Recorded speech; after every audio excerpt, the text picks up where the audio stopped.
അതിനകത്തൊരു ചോദ്യം കൂടെ ഉണ്ട്. ഏദൻ തോട്ടത്തിൽ വെച്ച് ആ ഫ്രീ വിൽ, ആ സ്വാതന്ത്ര്യം ദൈവം പിന്നെ തിരിച്ചെടുത്തിട്ടുണ്ടോ? അത് ഇപ്പോഴും അങ്ങനെ തന്നെയല്ലയോ? രണ്ടും രണ്ട് ചോദ്യമാണല്ലോ. അതെ. ആദ്യത്തെ ചോദ്യം രക്ഷയുടെ കാര്യത്തെക്കുറിച്ച് ഞാൻ ചോദിച്ചപ്പോൾ മറുപടി പറഞ്ഞത്, രക്ഷ എന്ന് പറയുന്നത് ആ വിഷയം പഠിക്കുമ്പോൾ നാം രക്ഷിക്കപ്പെട്ടു, രക്ഷിക്കപ്പെട്ടുകൊണ്ടിരിക്കുന്നു, രക്ഷിക്കപ്പെടും. അപ്പോൾ ഒരാൾ കർത്താവിനെ രക്ഷിതാവായി സ്വീകരിച്ചപ്പോൾ ഫിലിപ്പിയ ലേഖനം 1:4 നല്ല പ്രവൃത്തി ആരംഭിച്ചതേ ഉള്ളൂ. അതിനുശേഷമാണ് ഫിലിപ്പിയർ 2:12 പറയുന്നത്, ഏറ്റവും ഭയത്തോടും വിറയലോടും കൂടെ നിങ്ങളുടെ രക്ഷയ്ക്കായി പ്രവർത്തിക്കുകയും. അത് മക്കളോട്, രക്ഷിക്കപ്പെട്ട ദൈവമക്കളോടാണ് പറയുന്നത്, നിങ്ങളുടെ രക്ഷയ്ക്കായി പ്രവർത്തിപ്പീൻ. അപ്പോൾ രക്ഷയുടെ പൂർത്തീകരണം വരുന്നത്, അതിൻ്റെ രക്ഷയുടെ പൂർത്തീകരണം വരുന്നത് ഒരാൾ ഈ ഭൂമിയിൽ നിന്ന് യാത്രയാകുന്ന സമയത്തോ കർത്താവിൻ്റെ വരവിൻ്റെ സമയത്തോ ആണ്. ഞാൻ പറഞ്ഞ് ശ്രദ്ധിക്കുന്നു. രക്ഷയുടെ പൂർത്തീകരണം വരുന്നത് ഒരാൾ ഈ ഭൂമിയിൽ നിന്ന് തൻ്റെ മുഴുവൻ ഓട്ടം തികച്ച് ഓട്ടം തീരുന്ന ആ സമയത്തോ അഥവാ കർത്താവിൻ്റെ വരവിൻ്റെ സമയത്തോ ആണ്. നമ്മുടെ ശരീരം രൂപാന്തരപ്പെടുമ്പോൾ അപ്പോൾ മാത്രമേ രക്ഷയുടെ കാര്യം നമുക്ക് തീരുമാനിക്കാൻ കഴിയൂ. അതുകൊണ്ടാണ് പറയുന്നത് അന്ത്യത്തോളം വിശ്വസ്തനായിരിക്കുക. അതുകൊണ്ടാണ് അപ്പോസ്തലനായ പൗലോസും പറഞ്ഞത്, ഞാൻ ഓടിയ ശേഷം ഞാനും മലയാളത്തിൽ പറയുമ്പോൾ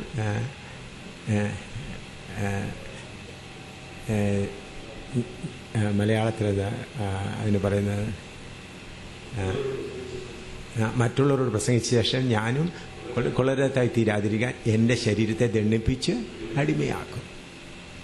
അപ്പോൾ രക്ഷയുടെ കാര്യം ഒരാൾ കൈപൊക്കി കർത്താവിനെ രക്ഷിതാവായി സ്വീകരിച്ചപ്പോൾ രക്ഷിക്കപ്പെട്ടു എന്നുള്ളത് ഫസ്റ്റ് സ്റ്റെപ്പേ ആയിട്ടുള്ളൂ. തൻ്റെ ഹൃദയം കർത്താവിന് വേണ്ടി കൊടുത്തു കഴിഞ്ഞപ്പോൾ പിന്നെ അതുകൊണ്ടാണ് എഫേസ്യ ലേഖനത്തിൽ ഞാനിന്ന് വായിച്ചത്, പരിശുദ്ധാത്മാവിനെ ദുഃഖിപ്പിക്കരുത്, അതിനായിട്ടല്ലോ നിങ്ങളെ രക്ഷപ്പെടുന്ന ആ നാളിനു വേണ്ടി മുദ്രയിട്ടിരിക്കുന്നത്. അപ്പോൾ ഇതിൽ നിന്നെല്ലാം നമുക്ക് മനസ്സിലാകുന്നത്, ആ രക്ഷയെന്ന് പറഞ്ഞാൽ നമ്മളിങ്ങനെ ചിന്തിച്ച് കൈപൊക്കി കഴിഞ്ഞാൽ രക്ഷയായി, അല്ലെങ്കിൽ സ്നാനപ്പെട്ട് കഴിഞ്ഞാൽ രക്ഷയായി എന്ന് ചിന്തിച്ചാൽ അത് ശരിയല്ല. നാം ഇപ്പോഴും രക്ഷയുടെ പ്രവൃത്തി, the process of salvation, we are saved, being saved and shall be saved. We are saved, being saved. രക്ഷപ്പെട്ടു, നല്ല പ്രവൃത്തി ആരംഭിച്ചു, നാം രക്ഷിക്കപ്പെട്ടുകൊണ്ടിരിക്കുന്നു. നമ്മുടെ ശരീരത്തിൽ നിന്ന് നമ്മൾ രൂപാന്തരം പ്രാപിക്കുമ്പോൾ, നമ്മുടെ ശരീരത്തിൽ നിന്ന് നാം വിടുതൽ പ്രാപിക്കുമ്പോഴാണ് ആ രക്ഷയുടെ പ്രവൃത്തിയുടെ പൂർത്തീകരണം ആകുന്നത്. അതുവരെ രക്ഷയെക്കുറിച്ച് ഒന്നും പറയുവാൻ കഴിയുകയില്ല. അതാ മനസ്സിലായല്ലോ. അതിനോട് കൂടെ പൗലോസ് പറയുന്നു, ദേമാസ് എന്നെ വിട്ട് ലോകത്തെ സ്നേഹിച്ചു പോയെന്ന്. കർത്താവിന്റെ കൂടെ നടന്നു യൂദ. അവരെല്ലാം രക്ഷിക്കപ്പെട്ട ഒരു നിലവാരത്തിലായിരുന്നല്ലോ. അപ്പൊ രക്ഷിക്കപ്പെട്ടുകൊണ്ടിരിക്കുന്ന നിലവാരത്തിലായിരുന്നു. രക്ഷിക്കപ്പെട്ട നിലവാരത്തിലല്ല, രക്ഷിക്കപ്പെട്ടുകൊണ്ടിരിക്കുന്നു. ഫിലിപ്പിയർ 2:12 അവർ. ഓക്കെ, അത് രണ്ടും കൂടി എങ്ങനെ കണക്ട് ചെയ്യും? രക്ഷ ഒരിക്കലും നഷ്ടപ്പെടുന്നില്ല എന്ന് പഠിപ്പിക്കുന്നതും ഈ പറയുന്നതുമായിട്ട് എങ്ങനെ കണക്ട് ചെയ്യും? ആര് രക്ഷ നഷ്ടപ്പെടുന്നില്ല എന്ന്? രക്ഷയ്ക്ക് നഷ്ടമില്ലല്ലോ. രക്ഷയ്ക്ക് നഷ്ടമുണ്ടായ പിന്നെ രക്ഷയല്ലല്ലോ. രക്ഷയ്ക്ക് നഷ്ടമുണ്ടായ പിന്നെ രക്ഷയല്ലല്ലോ. അതെപ്പോഴാ തീരുമാനിക്കുന്നത്? ആ ചോദ്യത്തിന്റെ അത് ഞാൻ പറയാം. അന്ത്യ നിമിഷത്തിൽ ഒരാൾ ഈ ഭൂമിയിൽ നിന്ന് യാത്രയാകുന്ന ആ നിമിഷമോ അല്ലെങ്കിൽ കർത്താവിൻ്റെ വരവിൻ്റെ ശബ്ദമോ, അതുവരെ ഒന്നും തീരുമാനിക്കാൻ കഴിയുകയില്ല. അതുകൊണ്ടാണ് പൗലോസ് പറയുന്നത്, ഫിലിപ്പിയർ 2:12 വായിച്ചാട്ട്. ഫിലിപ്പിയർ 2:12 അതിൻ്റെ സീരിയസ്നെസ് ഒന്ന് മനസ്സിലായി. ഫിലിപ്പിയർ 2:12 അതുകൊണ്ട് പ്രിയമുള്ളവരെ, നിങ്ങൾ എല്ലായ്പ്പോഴും അനുസരിച്ചതുപോലെ ഞാൻ അരികത്തിരിക്കുമ്പോൾ മാത്രമല്ല, ഇന്ന് ദൂരത്തിരിക്കുമ്പോൾ ഏറ്റവും അധികമായി ഭയത്തോടും വിറയലോടും കൂടെ നിങ്ങളുടെ രക്ഷയ്ക്കായി പ്രവർത്തിപ്പി. ഏറ്റവും അധികം ഭയത്തോടും വിറയലോടും കൂടെ നിങ്ങളുടെ രക്ഷയ്ക്കായി പ്രവർത്തിപ്പി എന്ന് പറയും. അപ്പോൾ അതിന്റെ സീരിയസ്നെസ് അവിടെ മനസ്സിലാവും. ഏറ്റവും അധികം ഭയത്തോടും വിറയലോടും കൂടെ രക്ഷയ്ക്ക് വേണ്ടി പ്രവർത്തിപ്പി. അപ്പോൾ രക്ഷിക്കപ്പെട്ടാൽ നഷ്ടമില്ല, രക്ഷയ്ക്കിടത്ത് നഷ്ടമില്ല. എന്നാൽ മറ്റുള്ള ചിലർ ഇവിടെ ഈ ഭൂമിയിലായിരിക്കുമ്പോൾ കർത്താവിനെ രക്ഷിതാവായി സ്വീകരിച്ചു, അതിനുശേഷം നഷ്ടപ്പെടുന്നു പറഞ്ഞാൽ വേദപുസ്തകം അറിയാത്തത് കൊണ്ട് പറഞ്ഞു പോകുന്നതാണ്. വേദപുസ്തകത്തിൽ രക്ഷയുടെ വിഷയം അവർക്ക് അറിഞ്ഞുകൂടാ. അതുകൊണ്ടാണ് പറയുന്നത്. ആ രക്ഷയുടെ വിഷയം എടുക്കുമ്പോൾ ഈ വാക്യങ്ങളെല്ലാം ചേർക്കണം. അത് എന്താണ്? രക്ഷിക്കപ്പെട്ടുകൊണ്ടിരിക്കുന്നു എന്നുള്ളത് നിങ്ങൾ ഭയത്തോടും വിറയലോടും കൂടെ. അതുപോലെ എഫേസ്യയിൽ പറഞ്ഞിരിക്കുന്നത് നിങ്ങളുടെ വായിച്ചാട്ട്. എഫേസ്യ ലേഖനം 4:30 വായിച്ചാട്ട്. 4:30 4:30 വായിച്ചാട്ട്. ദൈവത്തിന്റെ പരിശുദ്ധാത്മാവിനെ ദുഃഖിപ്പിക്കരുത്. അവനാലല്ലോ നിങ്ങൾക്ക് വീണ്ടെടുപ്പ് നാളിനായി മുദ്രയിട്ടിരിക്കുന്നത്. അവനാലാണല്ലോ നിങ്ങൾ വീണ്ടെടുപ്പ് നാളിനായി. You are sealed unto the day of redemption. ആ പരിശുദ്ധാത്മാവിനെ ദുഃഖിപ്പിക്കരുത്. അതുകൊണ്ട് രക്ഷയുടെ പ്രവൃത്തി നമ്മളിപ്പോൾ നടന്നുകൊണ്ടിരിക്കും. ഞാനും ഇപ്പോഴും 2ാമത്തെ സ്റ്റേജിലാണ്. എന്നിൽ ഇപ്പോഴെന്ത് നടന്നുകൊണ്ടിരിക്കുകയാണ്? ഞാൻ രക്ഷയ്ക്കായി പ്രവർത്തിക്കുക എന്ന് പറയുന്നത്, നമ്മുടെ പ്രവൃത്തി എന്ന് പറയുന്നത് നമ്മുടെ സ്വയത്തെ ത്യജിക്കാൻ, ഞാൻ എൻ്റേത് എന്നുള്ള ആ കാര്യങ്ങൾ ഓരോന്നോരോന്ന് മാറ്റുക. നമ്മുടെ പാപക്ഷമയ്ക്ക് വേണ്ടിയുള്ള കർത്താവ് പൂർണ്ണമായി ചെയ്തു. എന്നാൽ ദൈവത്തിൻ്റെ സകല നിറവിനോളം നിറഞ്ഞു വരണം, ക്രിസ്തു എന്ന തലയോളം വളരണം. അതുപോലെ ദൈവത്തിൻ്റെ ആ പ്രോഗ്രാം അനുസരിച്ച് വരുന്ന ആ നിലയിൽ വരുന്ന കാര്യത്തെക്കുറിച്ചാണ് നാം രക്ഷ എന്ന് പറയുന്നത്. കേരളത്തിൽ ധാരാളം ഗ്രൂപ്പുകൾ ഇങ്ങനെ രക്ഷിക്കപ്പെട്ട വ്യക്തി നഷ്ടപ്പെടുന്നില്ലെന്ന രീതിയിൽ പഠിപ്പിക്കുന്നുണ്ടല്ലോ. അത് ദൈവത്തിന്റെ വചനം അറിയാത്തത് കൊണ്ട് പറയുന്നതാണ്. അതുകൊണ്ട് നമ്മൾക്കതിന് അവർ ദൈവത്തിന്റെ വചനം പഠിക്കട്ടെ, ആഴമായി പഠിക്കട്ടെ. ദൈവത്തിന്റെ വചനം അറിയാത്തത് കൊണ്ട്, ദൈവത്തിന്റെ വചനത്തിന്റെ ഭാഗങ്ങൾ അറിയാത്തത് കൊണ്ട് പറയണം. രക്ഷയ്ക്കൊരിക്കലും നഷ്ടമില്ല. എന്നാൽ നാം എല്ലാവരും രക്ഷിക്കപ്പെട്ടുകൊണ്ടിരിക്കുന്ന അവസ്ഥയിലാണ്. 3ാമത്തെ സ്റ്റേജിൽ വരുമ്പോഴാണ് എന്താണ് രക്ഷിക്കപ്പെട്ടു എന്നുള്ളത് വരുന്നത്. ആദ്യം രക്ഷിക്കപ്പെട്ടു, പ്രവൃത്തി ആരംഭിച്ചു, രക്ഷിക്കപ്പെട്ടുകൊണ്ടിരിക്കുന്നു. നാം എല്ലാവരും ഇപ്പോൾ രക്ഷിക്കപ്പെട്ടുകൊണ്ടിരിക്കുന്ന പ്രോസസ്സിലാണ്. രക്ഷിക്കപ്പെട്ടു എന്ന് പറഞ്ഞാൽ പ്രാണന് ഓട്ടം തികച്ചു, പിന്നെ അവന് നഷ്ടം ഉണ്ടായിരിക്കും, ഒരിക്കലും ഉണ്ടാകില്ല. സ്നാനപ്പെട്ട ആൾക്കാര് ആദ്യം ചോദിച്ചാൽ അത് രക്ഷിക്കപ്പെട്ട് പരിശുദ്ധാത്മാവിനെ പ്രാപിച്ച ആൾക്കാര്, പരിശുദ്ധാത്മാവിനെ പ്രാപിക്കാത്തവര് കുറെ ആൾക്കാരുണ്ട്.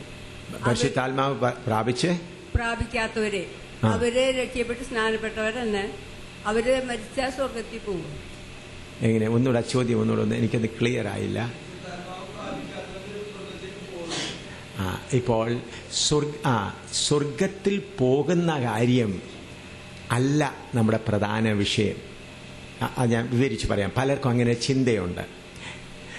നമ്മുടെ മനസ്സിലൊരു ചിന്തയുണ്ട്, സാത്താൻ ആളുകളെ നരകത്തിലേക്ക് കൊണ്ടുവന്നു, ദൈവം ആളുകളെ സ്വർഗത്തിലേക്ക് കൊണ്ടുപോകുന്നു. അങ്ങനെ സാത്താനും ദൈവവുമായിട്ട് ഒരു വഴക്കമില്ല. സാത്താനെയും ദൈവം സൃഷ്ടിച്ചതാണ്. അതേ സമയത്ത് ദൈവം ഈ ഭൂമിയിൽ ഇപ്പോൾ ചെയ്തുകൊണ്ടിരിക്കുന്ന പ്രോഗ്രാം എന്ന് വെച്ചാൽ, തൻ്റെ ഉദ്ദേശം പുതിയ ഭൂമിയിൽ തന്നോടുകൂടെ സിംഹാസനസ്ഥരായി വാഴുവാനുള്ള തൻ്റെ മക്കളെ തിരഞ്ഞെടുക്കുന്നതാണ് ഇപ്പോൾ നടന്നുകൊണ്ടിരിക്കുന്നത്. അവർ ഓട്ടം തികച്ച ശേഷം കർത്താവിനോടുകൂടെ സിംഹാസനങ്ങളിൽ ഇരുന്ന് വാഴും. അങ്ങനെ ആ കാര്യങ്ങൾ ചെയ്തുകൊണ്ടിരിക്കുമ്പോൾ ഈ ഭൂമിയിൽ അനേക ലക്ഷം ആളുകൾ, കോടിക്കണക്കിന് ആളുകളുണ്ട്. അതിലൊരു കൂട്ടം തങ്ങളുടെ മനസാക്ഷി അനുസരിച്ച് ജീവിച്ചവർ. മനസാക്ഷി ദൈവം കൊടുത്തതാണ്. അതുകൂടാതെ ന്യായപ്രമാണം അനുസരിച്ച് ജീവിച്ചവർ, പ്രവാചകന്മാർ പറഞ്ഞ് ജീവിച്ചവർ, ഇവരെല്ലാവരും, അതുപോലെ ഈ കുഞ്ഞുങ്ങൾ, എല്ലാവരുടെയും കുഞ്ഞുങ്ങൾ, ഹിന്ദുക്കളായാലും മുസ്ലിങ്ങളെ തിരിച്ചറിവ് പ്രാപിക്കാത്ത കുഞ്ഞുങ്ങൾ, അതുപോലെ മനസാക്ഷിയില്ലാത്ത ഇവരാരും നരകത്തിൽ പോകത്തില്ല. ഇവരെല്ലാവരും പുതിയ ഭൂമിയിൽ കാണപ്പെടും. അവര് കർത്താവിനോടുകൂടെ ജയിച്ചവരുടെ കൂട്ടത്തിൽ കാണത്തില്ല. ജയിച്ചവർ കർത്താവിനോട് സിംഹാസനം നയിക്കും. അവരെല്ലാം പുതിയ ഭൂമിയിൽ കാണപ്പെടും, പുതിയ യെരൂശലേമിൽ അവർ കാണപ്പെടുകയില്ല. ഇപ്പോൾ സഹോദരി ചോദിച്ചത് ഒരാൾ രക്ഷിക്കപ്പെട്ടു, അതിനുശേഷം പരിശുദ്ധാത്മ നിറവ് പ്രാപിക്കണം എന്ന് പറഞ്ഞു. അതിന് റോമാലേഖനം 8-ാം അധ്യായം അതിൻ്റെ 14-ാം വാക്യം വായിച്ചാൽ, റോമാലേഖനം 8:14. അതിന് ചോദ്യം ഉണ്ടെങ്കിൽ ചോദിക്കാം. 8:14 വായിച്ചാൽ, ദൈവാത്മാവ് നടത്തുന്നവർ ഏവരും ദൈവത്തിന്റെ മക്കളാകുന്നു. അപ്പൊ ദൈവത്തിന്റെ മക്കളാകണമെങ്കിൽ എന്താകണം? ദൈവാത്മാവിനാൽ നടത്തപ്പെടണം. അതോടുകൂടെ നമ്മിൽ പരിശുദ്ധാത്മാവാണ് വചനമാകുന്ന വിത്ത് കൊണ്ടുവരുന്നത്. ആ പരിശുദ്ധാത്മാവ് സകല സത്യത്തിലും വഴി നടത്തും. പ്രിയ സഹോദരി ശ്രദ്ധിച്ചാൽ അപ്പോൾ നമ്മിൽ വരുന്ന വചനമാകുന്ന വിത്തിന് സകലതും അറിയാം. ആ വചനമാകുന്ന വിത്ത് വാസ്തവമായ ഹൃദയത്തിൽ വന്നിട്ടുണ്ടെങ്കിൽ ആ വചനമാകുന്ന വിത്ത് പറയും സ്നാനപ്പെടണം. ആ വചനമാകുന്ന വിത്ത് പ്രേരണ കൊടുത്ത് നീ കാത്തിരുന്ന് പരിശുദ്ധാത്മ നിറവ് പ്രാപിക്കണം. എന്നാൽ അതിനെ മറുതലിച്ച് ആത്മാവിനെ ദുഃഖിപ്പിച്ചുകൊണ്ടിരുന്നാൽ, ആത്മാവ് നമ്മിൽ ഉൾവന്നത് പരിശുദ്ധാത്മ നിറവ് വരുമ്പോഴല്ല, കർത്താവിനെ രക്ഷിതാവായി സ്വീകരിച്ചപ്പോൾ പരിശുദ്ധാത്മാവാണ് വചനമാകുന്ന വിത്ത് കൊണ്ടുവന്നത്. അന്യഭാഷാ ഭാഷണത്തുള്ളത് വചനത്തിന്റെ ആത്മാവിന്റെ നിറവാണ്. അതിനെക്കുറിച്ച് യോഹന്നാന്റെ സുവിശേഷം 7-ാം അധ്യായം 37 മുതൽ 39 വരെ വായിച്ചാൽ, യോഹന്നാൻ 7:37 മുതൽ 39 വരെ. ये शक का है कोई नया सब्जेक्ट जब शुरू होगा आपका वचन बताएंगे. 7:37 മുതൽ 39 വരെ വായിച്ചാൽ, ഉത്സവത്തിന്റെ മഹാദിനമായ ഒടുക്കത്തെ നാളിൽ യേശു നിന്നുകൊണ്ട്, ദാഹിക്കുന്നവനെല്ലാം എന്റെ അടുക്കൽ വന്ന് കുടിക്കട്ടെ, എന്നിൽ വിശ്വസിക്കുന്നതിന്റെ ഉള്ളിൽ നിന്ന് തിരുവെഴുത്ത് പറയുന്നത് പോലെ ജീവജലത്തിന്റെ നദികൾ ഒഴുകുമെന്ന് വിളിച്ചു പറഞ്ഞു. ഉള്ളിൽ നിന്ന് ജീവജലത്തിന്റെ നദികൾ ഒഴുകും. അതിന്റെ കീപ്പോട്ട് വായിച്ച, അവൻ അത് തന്നിൽ വിശ്വസിക്കുന്നവർക്ക് ലഭിക്കാനുള്ള ആത്മാവിനെ കുറിച്ചാകുന്നു പറഞ്ഞത്. ദൈവത്തിന്റെ പരിശുദ്ധാത്മാവിന്റെ നിറവെന്ന് പറയുന്നത് മുകളിൽ നിന്ന് വരുന്നതല്ല. പെന്തക്കോസ്ത് നാളിൽ വന്നു. അതിനുശേഷം നമ്മൾ വചനം സ്വീകരിക്കുമ്പോൾ തന്നെ വചനമാണ് പരിശുദ്ധാത്മാവിന്, വചനത്തെ നമ്മൾ കൊണ്ടുവന്ന പരിശുദ്ധാത്മാവാണ്. ആ പരിശുദ്ധാത്മാവ് നമ്മുടെ ഉള്ളിൽ പ്രവർത്തിച്ചുകൊണ്ടിരിക്കുകയാണ്. ആ പരിശുദ്ധാത്മാവ് നിറഞ്ഞു കവിയുന്നതാണ് പരിശുദ്ധാത്മ നിറവ് എന്നുള്ളത്. നിറഞ്ഞു കവിയാണ്. അപ്പോൾ അത് വ്യക്തിപരമായി അദ്ദേഹം പരിശുദ്ധാത്മാവിനെ ദുഃഖിപ്പിച്ചുകൊണ്ടാണോ ഇരിക്കുന്നത്? അതുകൊണ്ടാണ് നിങ്ങളുടെ 4:30 വായിച്ചാട്ട്, എഫേസ്യ ലേഖനം 4:30. 4:30 വായിച്ച, ദൈവത്തിന്റെ പരിശുദ്ധാത്മാവിനെ ദുഃഖിപ്പിക്കരുത്. നിങ്ങൾ പരിശുദ്ധനെ ദുഃഖിപ്പിക്കരുത്. അവനാലല്ലോ നിങ്ങൾക്ക് വീണ്ടെടുപ്പ് നാളിനായി മുദ്രയിട്ടിരിക്കുന്നത്. അവനാലാണല്ലോ. അപ്പോൾ ആ പരിശുദ്ധാത്മാവിനെ ദുഃഖിപ്പിച്ചാൽ തീർന്നു. ദൈവത്തിന്റെ പരിശുദ്ധാത്മാവ് വീണ്ടും വീണ്ടും കാര്യങ്ങൾ പറഞ്ഞു. അതിനെ ശ്രദ്ധിക്കാതിരുന്നാൽ എന്ത് ചെയ്യുന്നു? നഷ്ടപ്പെട്ടു പോയി. മനസ്സിലായല്ലോ? And likeness left him, but when we do sin, why the inner man, Holy Spirit, does not leave us. Explained in Hindi also. Adam പാപം ചെയ്തപ്പോൾ അവനിൽ ഉണ്ടായിരുന്നതായ ആ ദൈവസ്വരൂപം, ദൈവത്തിൻ്റെ സാദൃശ്യവും ദൈവത്തിൻ്റെ സ്വരൂപവും നഷ്ടപ്പെട്ടു. അപ്പോൾ നമ്മിൽ തെറ്റു വരുമ്പോൾ എന്തുകൊണ്ടാണ് അങ്ങനെ സംഭവിക്കാത്തത്? ഒന്ന്, നാം കർത്താവായ യേശുവിനെ രക്ഷിതാവായി സ്വീകരിക്കുമ്പോൾ നമ്മിലൊരകത്തെ മനുഷ്യൻ സൃഷ്ടിക്കപ്പെടുന്നു. അപ്പോൾ ഒരകത്തെ മനുഷ്യനുമുണ്ട്, ഒരു പുറത്തെ മനുഷ്യനുമുണ്ട്. ദൈവത്തിൽ നിന്ന് ജനിച്ചവൻ ആരും പാപം ചെയ്യുന്നില്ല. 1 യോഹന്നാൻ 3:8 വായിച്ചാൽ, 1 യോഹന്നാൻ 3:8, 1 John chapter 3 verse 8.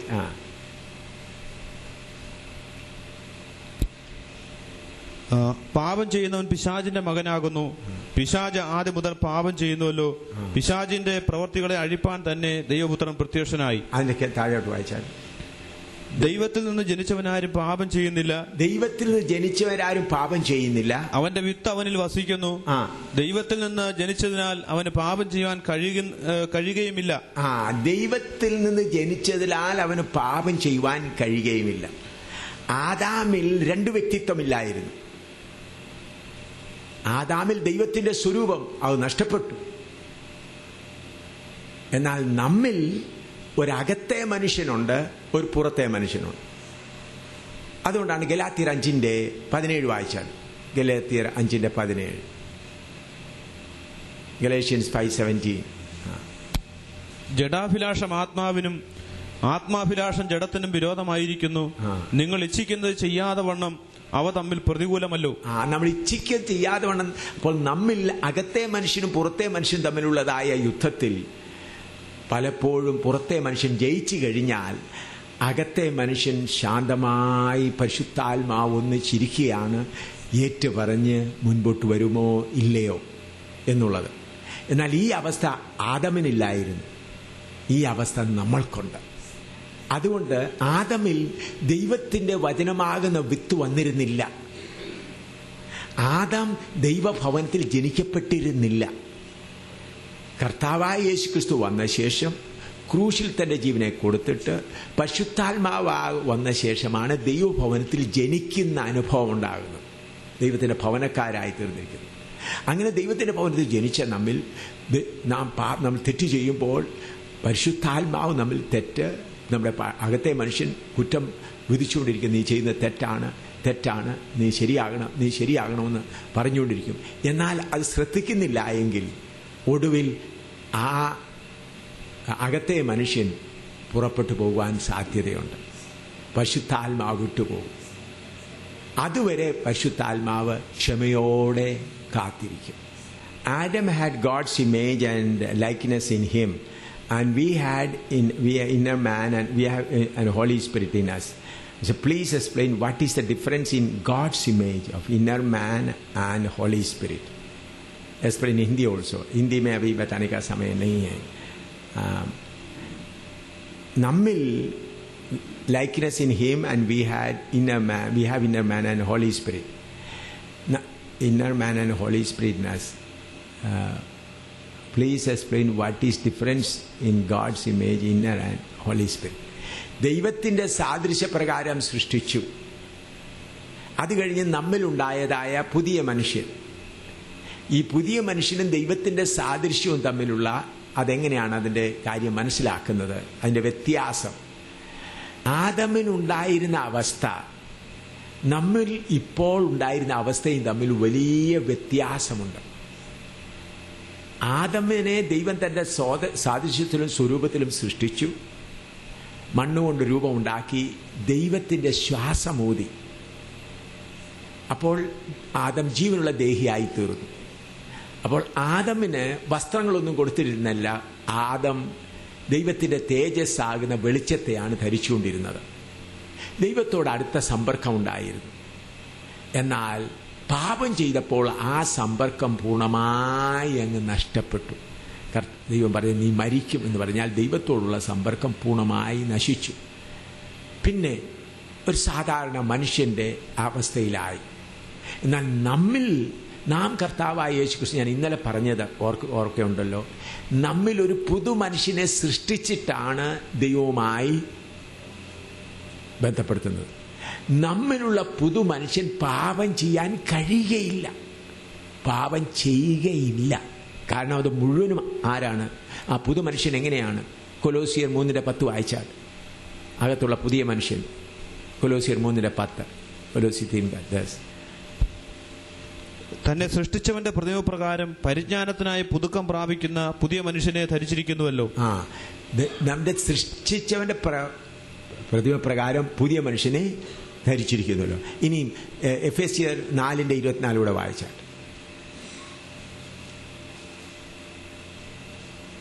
എഫേഷ്യൻസ് 4:24. സത്യത്തിന്റെ ഫലമായ നീതിയിലും വിശുദ്ധിയിലും ദൈവാനുരൂപമായി സൃഷ്ടിക്കപ്പെട്ട.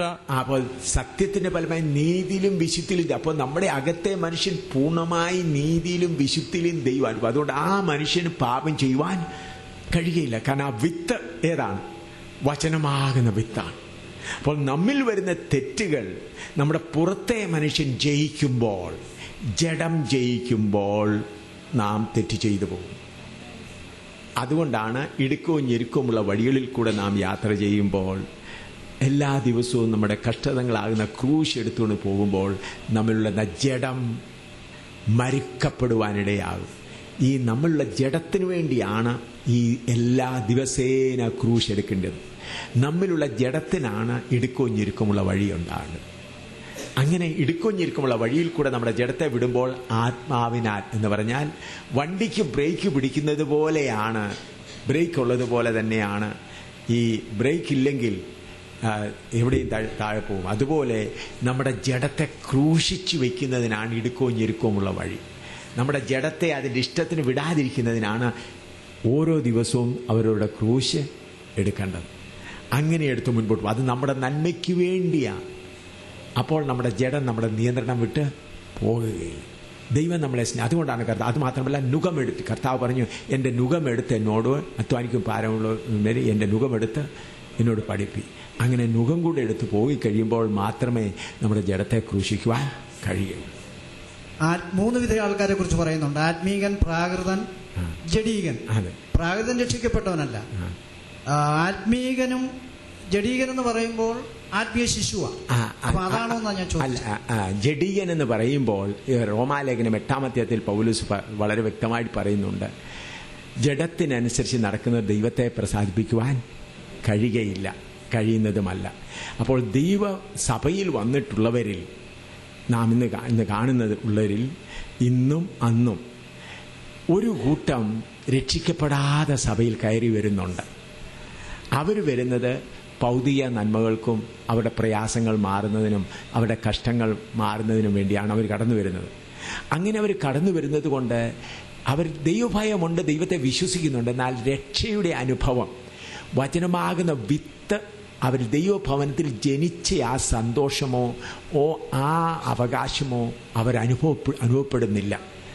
അവർ മുൻപ് രക്ഷിക്കപ്പെടുന്നതിന് മുമ്പേ അന്യ ദൈവങ്ങളെയൊക്കെ ഉപയോഗിച്ചുകൊണ്ട് അവരവരുടെ കാര്യങ്ങൾ നടത്തിക്കൊണ്ടിരുന്നു. അല്ലെങ്കിൽ പുണ്യവാളന്മാരോട് പ്രാർത്ഥിച്ച് ഇവിടെ വന്നിട്ട് യേശുവിനോട് പ്രാർത്ഥിച്ച് അവരുടെ കാര്യങ്ങൾ നടക്കുന്നു. അങ്ങനെ ഉള്ളവർ രക്ഷിക്കപ്പെട്ടവരല്ല. അവർ എത്ര വർഷങ്ങൾ പോയാലും അങ്ങനെ തന്നെ ഇരിക്കുകയുള്ളൂ. എന്നാൽ അതേ സമയത്ത് ഒരു രക്ഷിക്കപ്പെട്ട പൈതലാണെങ്കിൽ ആദ്യമേ തെറ്റ് ചെയ്യും. എന്നാൽ കുറച്ച് വളർന്ന് പെട്ടെന്ന് വളർച്ച പ്രാപിച്ച് തെറ്റിനെക്കുറിച്ച് ശരിയെക്കുറിച്ചും കൂടുതൽ അറിവുണ്ടായിട്ട് പിന്നെ അതിനെ ജയിക്കുവാനായി ശ്രമിക്കും. എന്നാൽ ചില ദൈവമക്കളെ നമ്മൾ കാണുന്നുണ്ട്, എത്ര രക്ഷിക്കപ്പെട്ടു സ്നാനപ്പെട്ട് 10-20 വർഷമായി കഴിഞ്ഞാലും ആ പഴയ പാട്ട് തന്നെയാണ്, ആ പഴയ രീതി തന്നെയാണ്. ഒരു വ്യത്യാസവും കാണുന്നില്ല. അതിൻ്റെ അർത്ഥം അവർ രക്ഷിക്കപ്പെട്ടിട്ടില്ല. വചനമാകുന്ന വിത്ത് അവരിൽ വന്നിട്ടില്ല. അല്ലാതെ കർത്താവ് പറഞ്ഞല്ലോ, മത്തായിയുടെ സുവിശേഷം 13-ാം അധ്യായം എടുത്താൽ 13-ാം അധ്യായത്തിൽ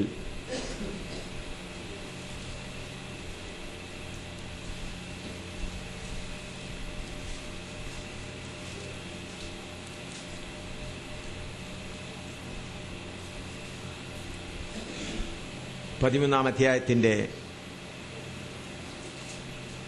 24 വായിച്ചാൽ 13:24. അവൻ മറ്റൊരു ഉപമ അവർക്ക് പറഞ്ഞു കൊടുത്തത്, സ്വർഗരാജ്യം ഒരു മനുഷ്യൻ തന്റെ നിലത്ത് നല്ല വിത്ത് വിതച്ചതിനോട് സദൃശ്യമാകുന്നു. മനുഷ്യർ ഉറങ്ങുമ്പോൾ അവന്റെ ശത്രു വന്ന് കോതമ്പിന്റെ ഇടയിൽ കള വിതച്ച് പൊയ്ക്കളഞ്ഞു.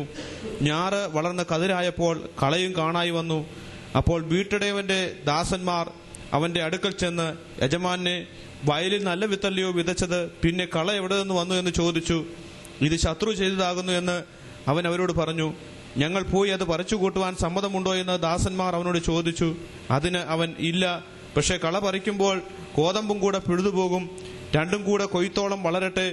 കൊയ്ത്തുകാലത്ത് ഞാൻ കൊയ്യുന്നവരോട് മുമ്പേ കള പറിച്ചുകൂട്ടി ചുട്ടുകളയേണ്ടതിന് കെട്ടുകളായി കെട്ടുവാനും കോതമ്പ് അതിന്റെ കളപ്പുരയിൽ കൂട്ടിവെപ്പാനും കൽപ്പിക്കും എന്ന് പറഞ്ഞു. ഈ വചനപ്രകാരം നമുക്ക് മനസ്സിലാകുന്നത്, ദൈവസഭയിൽ ധാരാളം ആളുകൾ അങ്ങനെ കയറി കൂടിയിട്ടുണ്ട്. രക്ഷിക്കപ്പെടാത്തവർ ദൈവസഭയിലായിട്ടുണ്ട്. ഇപ്പം ഞാൻ ഒരു കാര്യം പറയുമ്പോൾ നിങ്ങൾക്ക് അത്ഭുതം തോന്നും. ഇവിടെ മുൻപിൽ 2-3 കസേരകളുണ്ട്, മുൻപിലോട്ട് വരാം. അല്ലെങ്കിൽ പുറകിൽ കസേരകൾ എടുത്തിടുകയും ചെയ്യാം. നിങ്ങൾക്കൊരു അത്ഭുതം തോന്നും ഞാൻ പറയുമ്പോൾ. ഞാൻ കോട്ടയത്ത് യോഗ നടത്തിക്കൊണ്ടിരിക്കുകയായിരുന്നു കുറച്ച് വർഷങ്ങൾക്ക് മുൻപ്. നല്ല ആൾക്കൂട്ടമായിരുന്നു. കോട്ടയം തിരുനക്കരമായ നല്ല സ്നാനപ്പെടത്തിന് ശനിയാഴ്ച സ്നാനമുണ്ട്. 22 പേര് സ്നാനപ്പെടാനായിട്ട് മുൻപോട്ട് വന്നു. ഞാൻ അവർക്ക് സ്നാനത്തിൻ്റെ ക്ലാസ് എടുത്തു. അത് കഴിഞ്ഞിട്ട് ഒരു കർത്താവിൻ്റെ ദാസനോട് പറഞ്ഞു ഇവരെല്ലാം കൊണ്ട് സ്നാനപ്പെടുത്താൻ പറഞ്ഞു. അപ്പോൾ അന്നത്തെ ബൈബിൾ ക്ലാസ് ലീഡ് ചെയ്തിരുന്ന ഒരു കർത്താവിൻ്റെ ദാസൻ കോട്ടയത്ത് പെന്തക്കോസ്ത് സഭയിൽ 22 വർഷമായി ശുശ്രൂഷിക്കുന്ന കർത്താവിൻ്റെ ദാസൻ, കോട്ടയത്ത് ബൈബിൾ സ്കൂളിൽ ഒരു ബൈബിൾ സ്കൂൾ 18 വർഷമായി പഠിപ്പിക്കുന്ന ഒരു കർത്താവിൻ്റെ ദാസൻ എൻ്റെ മുറിയിൽ വന്നിട്ട് ഞാൻ കാരണം സ്നാനപ്പെടുത്താൻ ആൾ പറഞ്ഞ് ഏൽപ്പിച്ചു വിട്ടു. ഞാൻ മുറിയിൽ വന്നൊന്ന് വിശ്രമിച്ച് പിന്നത്തെ യോഗത്തിന് വേണ്ടി അല്പം വിശ്രമിച്ചിട്ട് ഒരുങ്ങാവുന്നപ്പോൾ എൻ്റെ 2 കാലിൻ്റെ മുട്ടിന് കൈവച്ചിട്ട് പറയുകയാണ് എന്നെ സ്നാനപ്പെടുത്തണം. അന്നത്തെ ബൈബിൾ ക്ലാസ് നടത്തിയതിൻ്റെ ലീഡ് ചെയ്ത അദ്ദേഹമാണ്. എനിക്ക് എന്നെ വയസ്സിനേക്കാൾ ഒരു 4-5 വയസ്സ് കുറച്ച് പ്രായക്കുറവുണ്ട്. എന്നെ സ്നാനപ്പെടുത്തണം. ഞാൻ പറഞ്ഞു എന്തുവായി പറയുന്നത്? ഇല്ല, എന്നെ സ്നാനപ്പെടുത്തണം. ഞാൻ പറഞ്ഞു പാസ്റ്ററെ എന്തുവായി പറയുന്നത് നിങ്ങൾ? എനിക്ക് മനസ്സിലാക്കുന്നത്. ഞാൻ പറഞ്ഞു സ്നാനം ഒന്നേ ഉള്ളൂ. ഇല്ല, എൻ്റെ സ്നാനം ശരിയല്ല, എൻ്റെ സ്നാനം സ്വർഗത്തിൽ അംഗീകരിക്കപ്പെട്ടിട്ടില്ല. ഞാനന്ന് 1 യോഹന്നാൻ 5-ാം അധ്യായത്തിലെ വാക്യം കൂടെ എടുത്തു പറഞ്ഞു. സാക്ഷ്യം പറയുന്നവർ 3 ഉണ്ട്, സ്വർഗത്തിൽ 3 ഉണ്ട്, ഭൂമിയിലും 3 ഉണ്ട്, ജലം, രക്തം, വചനം എന്ന് പറയാനിടെ ആത്മാവ്. സാക്ഷ്യം ഒന്ന് തന്നെ. അങ്ങനെ അപ്പോൾ ഞാൻ 22 വർഷമായി പാസ്റ്ററാണ്. ഞാൻ പലരെ സ്നാനപ്പെടുത്തിയിട്ടുണ്ട്. ഈ ക്ലാസ്സുകൾ എടുക്കുമ്പോഴും ബൈബിൾ സ്കൂളിൽ പഠിപ്പിക്കുമ്പോഴും എൻ്റെ ഹൃദയത്തിൽ എപ്പോഴും ഒരു ചോദ്യമുണ്ട്. നീ സ്നാനപ്പെട്ടവനാണ്, നിൻ്റെ സ്നാനം ശരിയാണോ? അപ്പോൾ പറഞ്ഞു എന്താ കാര്യമെന്ന് പറഞ്ഞു. എന്നെ പറഞ്ഞ് അദ്ദേഹം തൻ്റെ അമ്മയ്ക്ക് സുഖമില്ലായിരുന്നപ്പോൾ അവിടെ ഒരു പെന്തക്കോസ് സഭാ ഹാളിൽ കൊണ്ടുപോയി അവിടെ പാസ്റ്റർ ഒന്ന് പ്രാർത്ഥിച്ചപ്പോൾ അല്പം ആശ്വാസമായി. പിറ്റേ ഞായറാഴ്ച എന്നപ്പോൾ അവിടെ സ്നാനം നടക്കുകയായിരുന്നു. സ്നാനമുണ്ടായിരുന്നു. പാസ്റ്റർ പറഞ്ഞു നീ അമ്മയും കൂടെ അങ്ങ് സ്നാനപ്പെട്, നിൻ്റെ അമ്മയങ്ങ് സൗഖ്യമാകുമെന്ന് പറഞ്ഞു. പാസ്റ്റർ പറഞ്ഞതനുസരിച്ച് ഞാനും അമ്മയും കൂടെ അങ്ങ് സ്നാനപ്പെട്ടു. അത് കഴിഞ്ഞ് ഞാൻ മെട്രിക്കൊക്കെ പാസ്സായി നിൽക്കുന്ന സമയമാണ്. ബൈബിൾ ക്ലാസ്സിന് ജോലിക്ക് വേണ്ടി ശ്രമിച്ചപ്പോൾ ബൈബിൾ ക്ലാസ്സിന് വേണ്ടി ഒരു അവസരം കിട്ടി. ഞാൻ ബൈബിൾ ക്ലാസ് 4 വർഷം പഠിച്ചു. അങ്ങനെ ഇരുന്ന് എനിക്കൊരു കുറച്ച് അന്യഭാഷയൊക്കെ പറയാനൊക്കെ തുടങ്ങി. ഒടുവിൽ എന്നെ വേലയ്ക്കാക്കി. ആ ബൈബിൾ ക്ലാസ്സിൽ ഞാൻ നല്ല മാർക്ക് എടുത്തുകൊണ്ട് എന്നെ അതേ ബൈബിൾ സ്കൂളിൻ്റെ ടീച്ചറായിട്ട് തീരുമാനിച്ചു.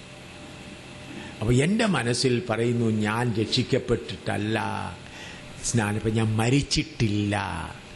അതുകൊണ്ട് ഞാൻ പറഞ്ഞു സഹോദര സ്നാനം ഒന്നേ ഉള്ളൂ, 2 സ്നാനമില്ല, ഞാൻ ആരെയും സ്നാനപ്പെടുത്തുകയില്ല എന്ന് പറഞ്ഞു. അത് പറഞ്ഞ് പാസ്റ്റർ സ്നാനപ്പെടുത്തണ്ട, എന്നാൽ എനിക്ക് സ്നാനപ്പെടണം. ഒടുവിൽ അദ്ദേഹത്തിൻ്റെ കരച്ചിൽ കണ്ടിട്ട് എന്നോട് ഒടുവിൽ പറഞ്ഞു എനിക്ക് സ്നാനം തന്നില്ല എങ്കിൽ എൻ്റെ ആത്മാവിന് ഉത്തരവാദിത്വം കൊടുക്കേണ്ടി വരുമെന്ന് പറയും, ഉത്തരം പറയേണ്ടി വരുമെന്ന് പറയും. അദ്ദേഹത്തിൻ്റെ കണ്ണിൽ കൂടെ കണ്ണുനീര് ഒഴുകുകയാണ്. ഒടുവിൽ 2 പാസ്റ്ററെ കൂട്ടി തിരുവല്ലായിൽ അയച്ചു അദ്ദേഹത്തെ. കാരണം കോട്ടയത്ത് സ്നാനപ്പെടുത്തിയാൽ മറ്റുള്ളവരും തിരുവല്ലായി പോയി അദ്ദേഹത്തെ ഒരു കാറിൽ തിരുവല്ലായി കൊണ്ടുപോയി സ്നാനപ്പെടുത്തി വന്നവനെ കെട്ടിപ്പിടിച്ച് കരഞ്ഞുകൊണ്ട് പറഞ്ഞു ഞാൻ സ്വതന്ത്രനായി തീർന്നു. അപ്പോൾ ഇന്ന് ദൈവസഭയിൽ നാം കാണുന്ന, ഞാൻ പറഞ്ഞില്ല, രക്ഷയുടെ പ്രവൃത്തി ആരംഭിക്കാതെയും അനേകർ കയറി വരുന്നുണ്ട്. അവരെല്ലാം രക്ഷിക്കപ്പെട്ടവരാണെന്ന് നമുക്ക് പറയുവാൻ സാധ്യമല്ല. അവരിൽ രൂപാന്തരം ഉണ്ടാകുന്നില്ല. കാരണം ജനങ്ങൾ അവിടെ ഇവിടെയും അവരുടെ പ്രയാസങ്ങൾ മാറാൻ, കഷ്ടങ്ങൾ മാറാൻ, എന്തും ചെയ്യാൻ അവർ ഒരുക്കമാണ്. അങ്ങനെ വന്നുചേരുന്നു. അപ്പോൾ അവരെല്ലാം രക്ഷിക്കപ്പെട്ടു. ഇതിൻ്റെ കൂടെ ഒരു സംഭവം കൂടെ പറയേണ്ട അത്യാവശ്യമായതുണ്ട്. ഞാനിവിടെ മഹാരാഷ്ട്ര നവാപൂരിൽ വലിയ പെന്തക്കോസുകാരുടെ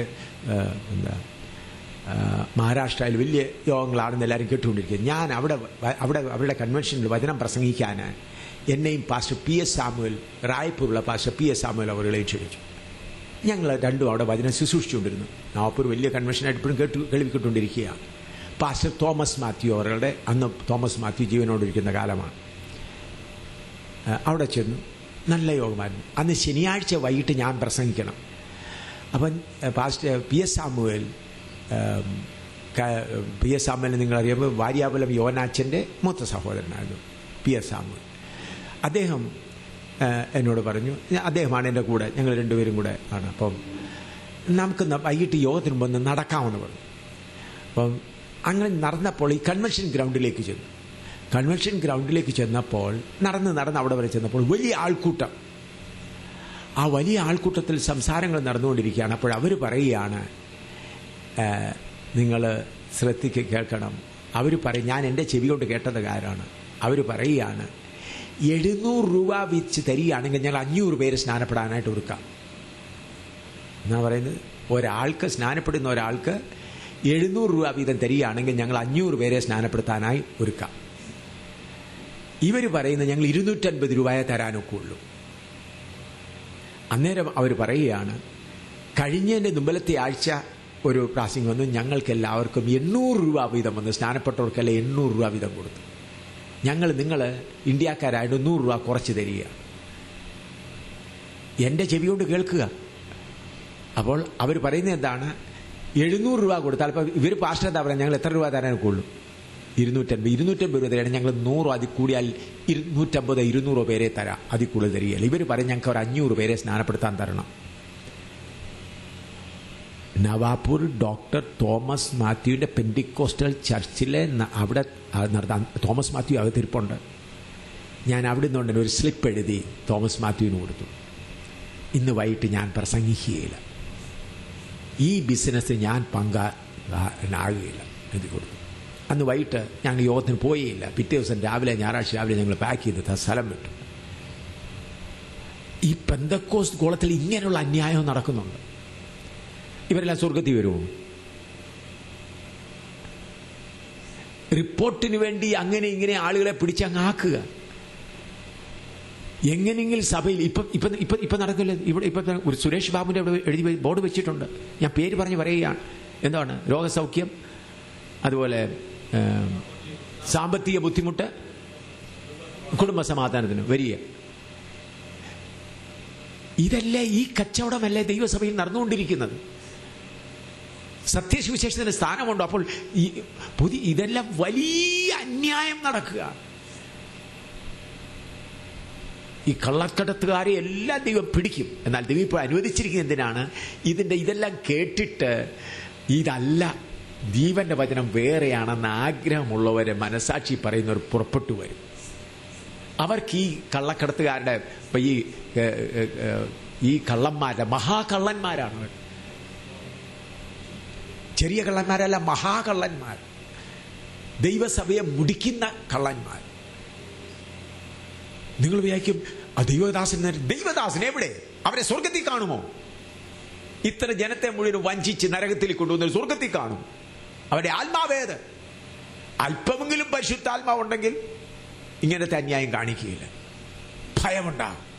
ഇവരെല്ലാം നേരത്തെ ദൈവകൃപ നഷ്ടപ്പെടുത്തിയവരാണ്. വേറൊരാത്മാവിന് അധീനരായി തീർന്നിരിക്കുക. വേറൊരാത്മാവ്, വേറൊരു സുവിശേഷം, വേറൊരു ക്രിസ്തു. അപ്പൊ അതിൽ കൂടെ വരുന്നവരാരും സ്വർഗത്തിൽ പോകത്തില്ല. സ്വർഗം കണി കാണുക പോലുമില്ല.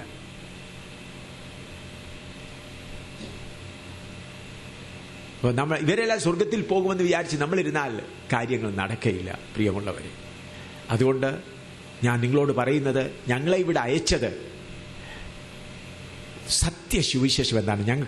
ഞാൻ ഈ സുരേഷ് ബാബുവിൻ്റെ പേരെടുത്ത് പറയുന്നത്, ഞാൻ അദ്ദേഹത്തിന് മെസ്സേജ് കൊടുത്തിരുന്നു. ഇന്നല്ല, 10-15 വർഷങ്ങൾ മുമ്പ്. നല്ല കർത്താവിൻ്റെ ദാസന്മാർ സുരേഷ് ബാബുവിനോട് പറ, ഇതല്ല സുവിശേഷ വേല. എന്നെ വ്യക്തമായിട്ട് അദ്ദേഹത്തിന് എല്ലാം അറിയാവുന്നുണ്ട്. ഇതല്ല മണ്ണ. അത് പറഞ്ഞില്ല എങ്കിൽ, ഈ രീതി മാറിയിട്ട് ശരിയായ രീതിയിൽ വരുന്നില്ലെങ്കിൽ പരസ്യമായി നിന്റെ പേര് ഞാൻ പറയും എന്ന് സുരേഷ് ബാബുവിനോട് പറഞ്ഞിട്ടുണ്ട്, അറിയിച്ചിട്ടുണ്ട്. കാരണം അദ്ദേഹത്തിന്റെ വ്യക്തിപരമായി അദ്ദേഹം പണം മോഷ്ടിക്കുന്നോ അല്ലെ മറ്റു നിർമാർഗം കൊണ്ടുവന്നോ, അതൊന്നും എൻ്റെ കാര്യമല്ല. അത് വ്യക്തിപരമായ. ഇത് അനേകായിരം ദൈവജനങ്ങളെ വഞ്ചിച്ച് നശിപ്പിക്കുന്നത് കൊണ്ടാണ് പറയുന്നത്. അവരിൽ നിന്ന് ഓടി രക്ഷപ്പെടാൻ പറഞ്ഞു വെക്കുള്ളൂ. അദ്ദേഹത്തിന്റെ വ്യക്തിപരമായ തെറ്റുകൾ ഒരുത്തരുടെയും ഞാൻ എങ്ങും പറയുകയില്ല. അതുപോലെയാണ് അമേരിക്കയിലായിരുന്നപ്പോൾ ബെൻഹീനോട് പറഞ്ഞു, എഴുതി കൊടുത്തു, ഈ നിന്നിൽ പ്രവർത്തിക്കുന്ന കാരണം അതിന് അദ്ദേഹത്തിന്റെ രക്തം എന്നുള്ള പുസ്തകത്തിൽ എഴുതിയിട്ടുണ്ട്. മറ്റു പല ഒന്നുണ്ട്. അത് ഞാൻ നിങ്ങളോട് പറയാം. നിങ്ങൾക്ക് ചിലപ്പോൾ നിങ്ങൾ ചിലർ ബെൻഹീൻ്റെ ആ ഉണർവിൻ്റെ പുറകെ പോകുന്നവരായിരിക്കാം. എന്നാൽ ശ്രദ്ധിച്ചുകൊള്ളു. ഞാൻ ബെനീൻ്റെ പുസ്തകത്തിൽ എഴുതിയിട്ടുണ്ട്. ഞാൻ എൻക്വയറി ചെയ്തിട്ടാണ് പുസ്തകത്തിൽ പുള്ളിക്കാൻ എഴുതിയിട്ടുണ്ട്. കാതറിൻ കുൽമാൻ്റെ കല്ലറയിൽ പോകുമ്പോൾ തനിക്ക് വലിയൊരു അഭിഷേകം കിട്ടാറുണ്ട്. അതിനകത്ത് എഴുതിയിട്ടുണ്ട്, തനിക്ക് കിട്ടാറുണ്ട്, വലിയൊരു അഭിഷേകം കിട്ടാറുണ്ട്. ആ അഭിഷേകം, ദൈവത്തിൻ്റെ അഭിഷേകം ഒരു മരിച്ചുപോയ ഒരു സഹോദരിയുടെ കല്ലറയിൽ ചെല്ലുമ്പോഴല്ല കിട്ടുന്നത്. പിന്നെ അതുകൂടാതെ അദ്ദേഹത്തിൻ്റെ രക്തത്തിൻ്റെ ബ്ലഡ് ഓഫ് ജീസസ് പുസ്തകത്തിൽ എഴുതിയിട്ടുണ്ട്. ആ പേജ് നമ്പറെല്ലാം എടുത്തിട്ടാണ്. അദ്ദേഹം കന്യാസ്ത്രീമാരുടെ മഠത്തിൽ നിന്നു ഇരുന്ന് പ്രാർത്ഥിക്കുകയായിരുന്നു. അദ്ദേഹം മുട്ടിന്മേൽ നിൽക്കുമ്പോൾ അവിടുത്തെ മദർ സുപ്പീരിയർ തൻ്റെ വായിലോട്ട് കത്രിമേശയുടെ അപ്പം കൊണ്ട് വെച്ചപ്പോൾ ഒരു വലിയ അഭിഷേകം വന്നു. അപ്പോൾ ഫ്ലോട്ടിംഗ് അനുഭവമാണ്. എൻ്റെ ജീവിതത്തിൽ വന്ന അഭിഷേകത്തിൽ ഏറ്റവും വലിയ അഭിഷേകം എനിക്ക് അവിടെയാണ് ലഭിച്ചത്. എവിടാ? കന്യാസ്ത്രീമാരുടെ മഠത്തിൽ ചെന്ന് പ്രാർത്ഥിച്ചപ്പോൾ. അതുപോലെ പിന്നെ അദ്ദേഹത്തിൻ്റെ മറ്റ് ഈ ഹീലിംഗ് കത്തീഡ്രൽ അതെല്ലാം അങ്ങനെ പലതെല്ലാം ഉണ്ട്. അപ്പോൾ ഞാൻ അദ്ദേഹത്തിന് എഴുതി ഇന്ന പോയിന്റ് അനുസരിച്ച്, സഹോദര, ഞാൻ വ്യക്തിപരമായി നീ ഇതിൽ നിന്ന് ഈ തെറ്റിൽ നിന്ന് രൂപാന്തരപ്പെട്ടു വരികയാണെങ്കിൽ ഞാൻ നിന്നോടുകൂടെ പ്രാർത്ഥിക്കാൻ ഒരുക്കാണ്. ഞാൻ അമേരിക്കയിലിരിക്കുമ്പോൾ എൻ്റെ അഡ്രസ്സും എല്ലാം കൊടുത്തു. ഞാൻ പറഞ്ഞു, അല്ലെങ്കിൽ ഞാൻ അമേരിക്കയിൽ നിന്ന് പോകുന്നതിന് മുമ്പേ ന്യൂസ് മീഡിയയ്ക്ക് ഈ കാര്യം കൊടുക്കാൻ പോവുകയാണ് എന്ന് പറഞ്ഞു. 1 മാസം ഞാൻ നിനക്ക് വേണ്ടി കാത്തിരിക്കും. മറുപടി തന്നില്ല. ഒടുവിൽ ഞാൻ ന്യൂയോർക്കിൽ വെച്ച് തന്നെ ന്യൂസ് മീഡിയയിൽ കൊടുത്തു. അന്നേരമാണ് എനിക്ക് 1000കണക്കിന് ഇമെയിൽ വരാൻ തുടങ്ങി. ഇപ്പോഴാണ് ഞങ്ങൾക്ക് മനസ്സിലായത് ഇതിൻ്റെ അവിടെയുള്ളതായ തെറ്റെന്താണെന്ന്. അതുകൊണ്ട് പ്രിയമുള്ളവരെ, അത്ഭുതങ്ങൾ, അടയാളങ്ങൾ കണ്ടുകൊണ്ട് പോയി നമ്മളെ തെറ്റിക്കാൻ സാത്താൻ അവൻ്റെ സകല തന്ത്രങ്ങൾ ഉപയോഗിക്കുമ്പോൾ നാം പോകുന്നത് വചനാടിസ്ഥാനത്തിലാണോ എന്ന് നല്ലവണ്ണം ആരാഞ്ഞ് നോക്കണം. വചനാടിസ്ഥാനത്തിലാണോ എന്ന്. അങ്ങനെ വചനാടിസ്ഥാനത്തിലല്ലെങ്കിൽ ഒടുവിൽ വലിയ തെറ്റുപറ്റിപ്പോകും. ഞങ്ങൾക്ക് അല്പം പോലും വിശ്രമമില്ല. ഇപ്പോൾ തന്നെ ഞങ്ങളിവിടെ വന്നതിൻ്റെ ശേഷം ആലപ്പുഴയിൽ നിന്ന് മുസ്ലിം കുടുംബത്തിൽ നിന്ന് പോസ്റ്റ് ഗ്രാജുവേറ്റ് ഒരു സഹോദരി വീണ്ടും ഒരു ദിവസം ഒരു 3-4 പ്രാവശ്യം ഫോൺ ചെയ്യുന്നുണ്ട്. ഈ 4-5 ദിവസമായി. പുള്ളിക്കാരത്തി 3 മക്കളുമുണ്ട്. Bangalore post graduate. യേശുക്രിസ്തുവിനെ കുറിച്ച് ചില ചോദ്യങ്ങൾ ചോദിക്കുകയാണ്. അങ്ങ് ചോദിച്ച് ഇങ്ങനെ വരുമ്പോൾ അവരുടെ ദാഹം, ഇന്നിപ്പോൾ ഈ മീറ്റിങ്ങിന് വരുന്നതിന് മുൻപേ 2 പ്രാവശ്യം ഫോൺ ചെയ്തു. അവിടെ ഹൃദയത്തിലെ ദാഹം. അപ്പോൾ സംസാരിച്ചപ്പോൾ എനിക്ക് മനസ്സിലാകുന്നു, ക്രിസ്തുവിനെ കുറിച്ച് കുറച്ച് അറിവ് അവർക്ക് കിട്ടി. എന്നാൽ പൂർണ്ണമായി വീണ്ടും ഞാൻ അനുഭവത്തിലേക്ക് വന്നിട്ടില്ല. എനിക്ക് വളരെ ആഗ്രഹമാകും എന്ന് പറയുവാനിടയായി. അപ്പോൾ യഥാർത്ഥ ക്രിസ്ത്യാനികളായി യേശുവിനെ അറിഞ്ഞവർ ഈ ലോകത്തിന് വേണ്ടി പോകുമ്പോൾ അവിടെ ഇവിടെ നിന്നും കർത്താവ് കാട്ടുപുറാക്കളെ ഓരോരുത്തരെ കൊണ്ടുവന്നുകൊണ്ടിരിക്കുന്ന കാലമാണ്. വടക്കേ ഇന്ത്യയിൽ എത്ര മുസ്ലിങ്ങളാണ് രക്ഷിക്കപ്പെടും, എന്ത് വില കൊടുത്ത് മുൻപോട്ട് വന്നുകൊണ്ടിരിക്കുന്നു. അപ്പോൾ പ്രിയമുള്ളവരെ, ചതിക്കപ്പെടാതിരിക്കാൻ, വഞ്ചിക്കപ്പെടാതിരിക്കാൻ നിർമ്മലമായ പാലാണ് നിങ്ങൾക്ക് തരുന്നത്. 1 പത്രോസ് 1:21 പ്രകാരം നാം ദൈവഭവനത്തിൽ ജനിക്കപ്പെടുന്നു. വചനമാകുന്ന വിത്ത് നമ്മുടെ ഉള്ളിൽ വരുമ്പോൾ നാം ദൈവഭവനത്തിൽ ജനിക്കപ്പെടുവാനിടയാകും. അങ്ങനെ ജനിക്കപ്പെട്ടവർ ദൈവത്തിൻ്റെ മക്കളാകും. എന്നാൽ ആ വാക്യം ശരിയായിട്ട് മനസ്സിലാകാൻ ഇന്ന് പകൽ കുറച്ച് സമയം സംസാരിച്ചു. റോമർ 8:15 മുതൽ 18 വരെ ഒന്നുകൂടെ വായിച്ചാൽ. റോമർ 8:15 മുതൽ 18. റോമി 8 का 15 से 18 तक. റോമൻസ് 8:15-18. റോമാലേഖനം 8:15 മുതൽ 18 വരെ. നിങ്ങൾ പിന്നെയും ഭയപ്പെടേണ്ടതിന് ദാസ്യത്തിന്റെ ആത്മാവിനെ അല്ല, നാം അബ്ബാ പിതാവേ എന്ന് വിളിക്കുന്ന പുത്രത്വത്തിൻ ആത്മാവിനെ അത്രേ പ്രാപിച്ചത്. നാം ദൈവത്തിന്റെ മക്കളെന്ന് ആത്മാവ് താനും നമ്മുടെ ആത്മാവോടുകൂടെ സാക്ഷ്യം പറയുന്നു. നാം മക്കളെങ്കിലോ അവകാശികളുമാകുന്നു, ദൈവത്തിന്റെ അവകാശികളും ക്രിസ്തുവിന്റെ കൂട്ടവകാശികളും തന്നെ. നാം അവനോടുകൂടെ തേജസ്കരിക്കപ്പെടേണ്ടതിന് അവനോടുകൂടെ കഷ്ടം അനുഭവിച്ചാൽ അത്രേ. നമ്മിൽ വെളിപ്പെടുവാനുള്ള തേജസ് വിചാരിച്ചാൽ ഈ കാലത്തിലെ കഷ്ടങ്ങൾ സാരമില്ല എന്ന് ഞാൻ എണ്ണുന്നു. നമുക്ക് പ്രാർത്ഥിക്കാം. കർത്താവേ, കൂട്ടിക്കൊണ്ട് നിന്റെ ദാസന്മാർക്കായും ദാസിമാർക്കായും സഹോദരി സഹോദരന്മാർക്കായും സ്തോത്രം ചെയ്യുന്നു. ദൈവത്തിന്റെ പരിശുദ്ധാത്മാവേ, നീയാണ് ഞങ്ങളുടെ അധ്യാപകൻ. നീ ഞങ്ങളെ പഠിപ്പിക്കണമേ. വചനം ശരിയായി ഗ്രഹിപ്പാൻ എല്ലാവർക്കും കൃപ നൽകണമേ. ആരുടെയെങ്കിലും ഹൃദയത്തെ ഈ ലോകത്തിന്റെ ദൈവം കുരുടാക്കി വെച്ചിട്ടുണ്ടെങ്കിൽ കർത്താവെ, അവരുടെ ഹൃദയങ്ങളെ സ്വാതന്ത്ര്യപ്പെടുത്തണമേ. അവർ നിന്റെ വചനം ഗ്രഹിപ്പാൻ ഇടയാക്കട്ടെ. യേശുവിന്റെ വിലയേറിയ നാമത്തിൽ തന്നെ ആമേൻ. ഈ വചനം രാവിലെ കുറച്ച് സംസാരിച്ചു.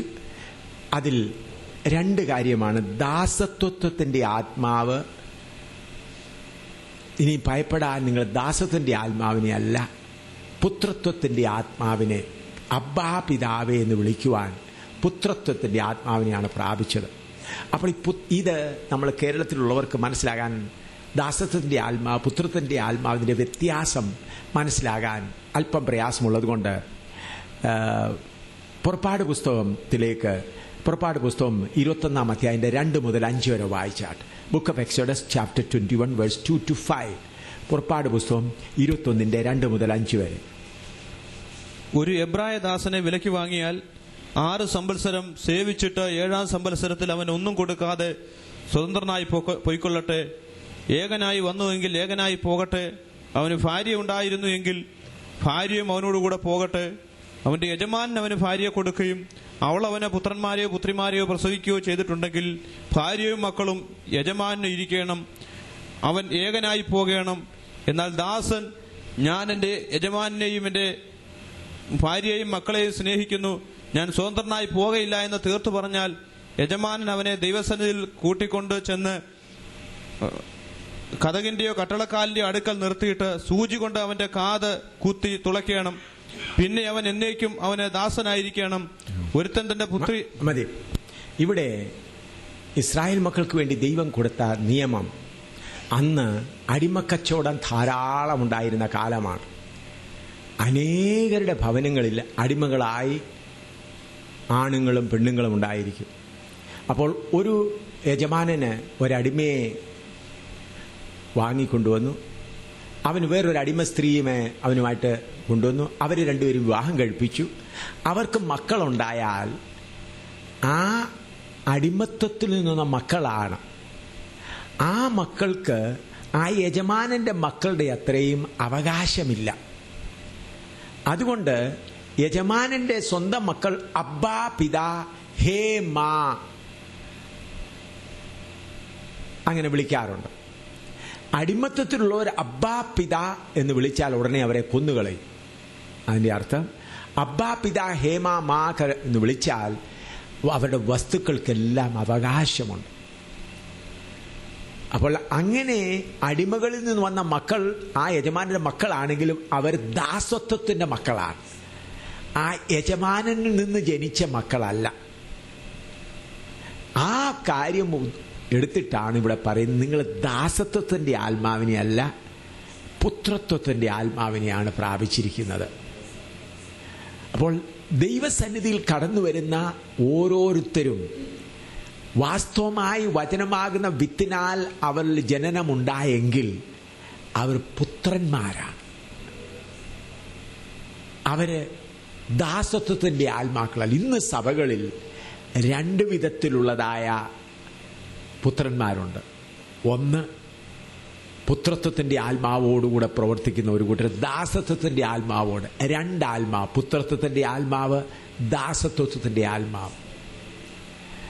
ഇതിന്റെ കൂടെ ഗലാത്യ ലേഖനത്തിൽ നിന്നൊരു വാക്യം കൂടെ നമുക്ക് വായിക്കാം.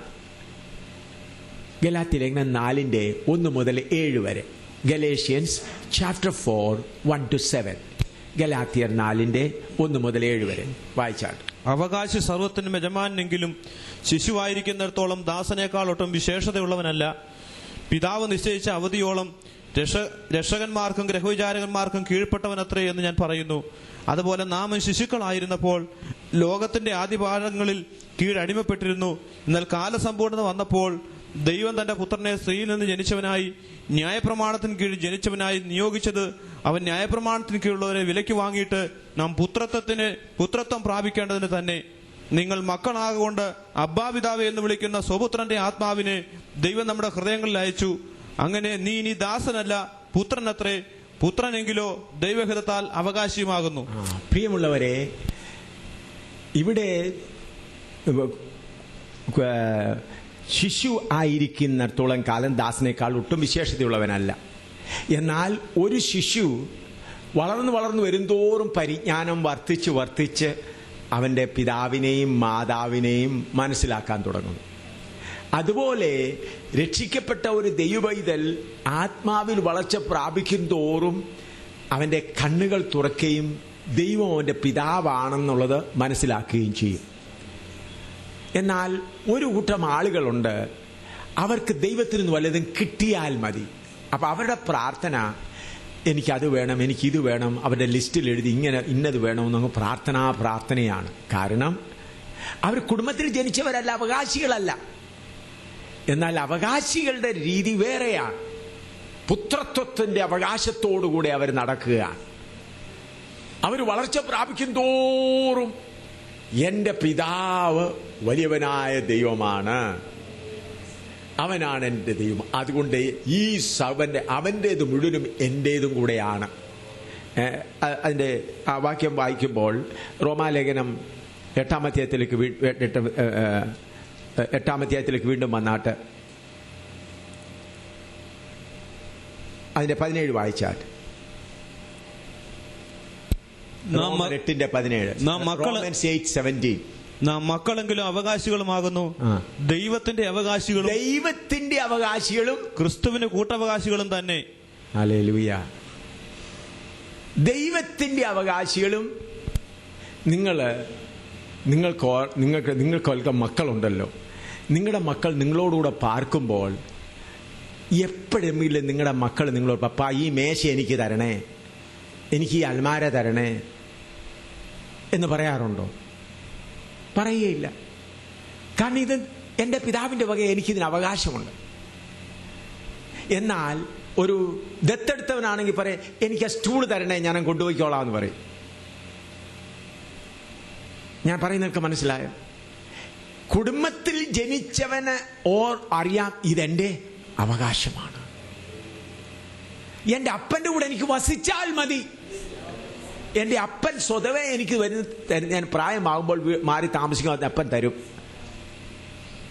എന്നാൽ ഈ ജ്ഞാനം അനേകർക്കില്ലാത്തത് എന്തുകൊണ്ടാണ്?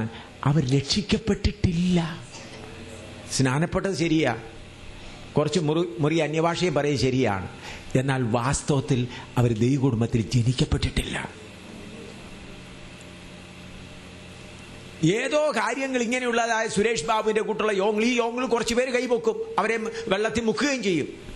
എല്ലാവരും പറയും അവരെല്ലാം രക്ഷിക്കപ്പെട്ടു, അവരുടെ പത്രങ്ങളിൽ വരികയും ചെയ്യും, ഇത്ര പേര് കൺവെൻഷൻ നടന്ന്, ഇത്ര രോഗികൾ സൗഖ്യമായി, ഇത്ര സഭയിൽ നിന്ന് വലിയ ഉണർവാണെന്ന് പറയുകയും ചെയ്യും. എല്ലാം ഡ്യൂപ്ലിക്കേറ്റ്, വ്യാജ പ്രവർത്തനങ്ങൾ, ദൈവാത്മാവിന് വിരോധമായി ചെയ്യുന്ന പ്രവർത്തനങ്ങൾ.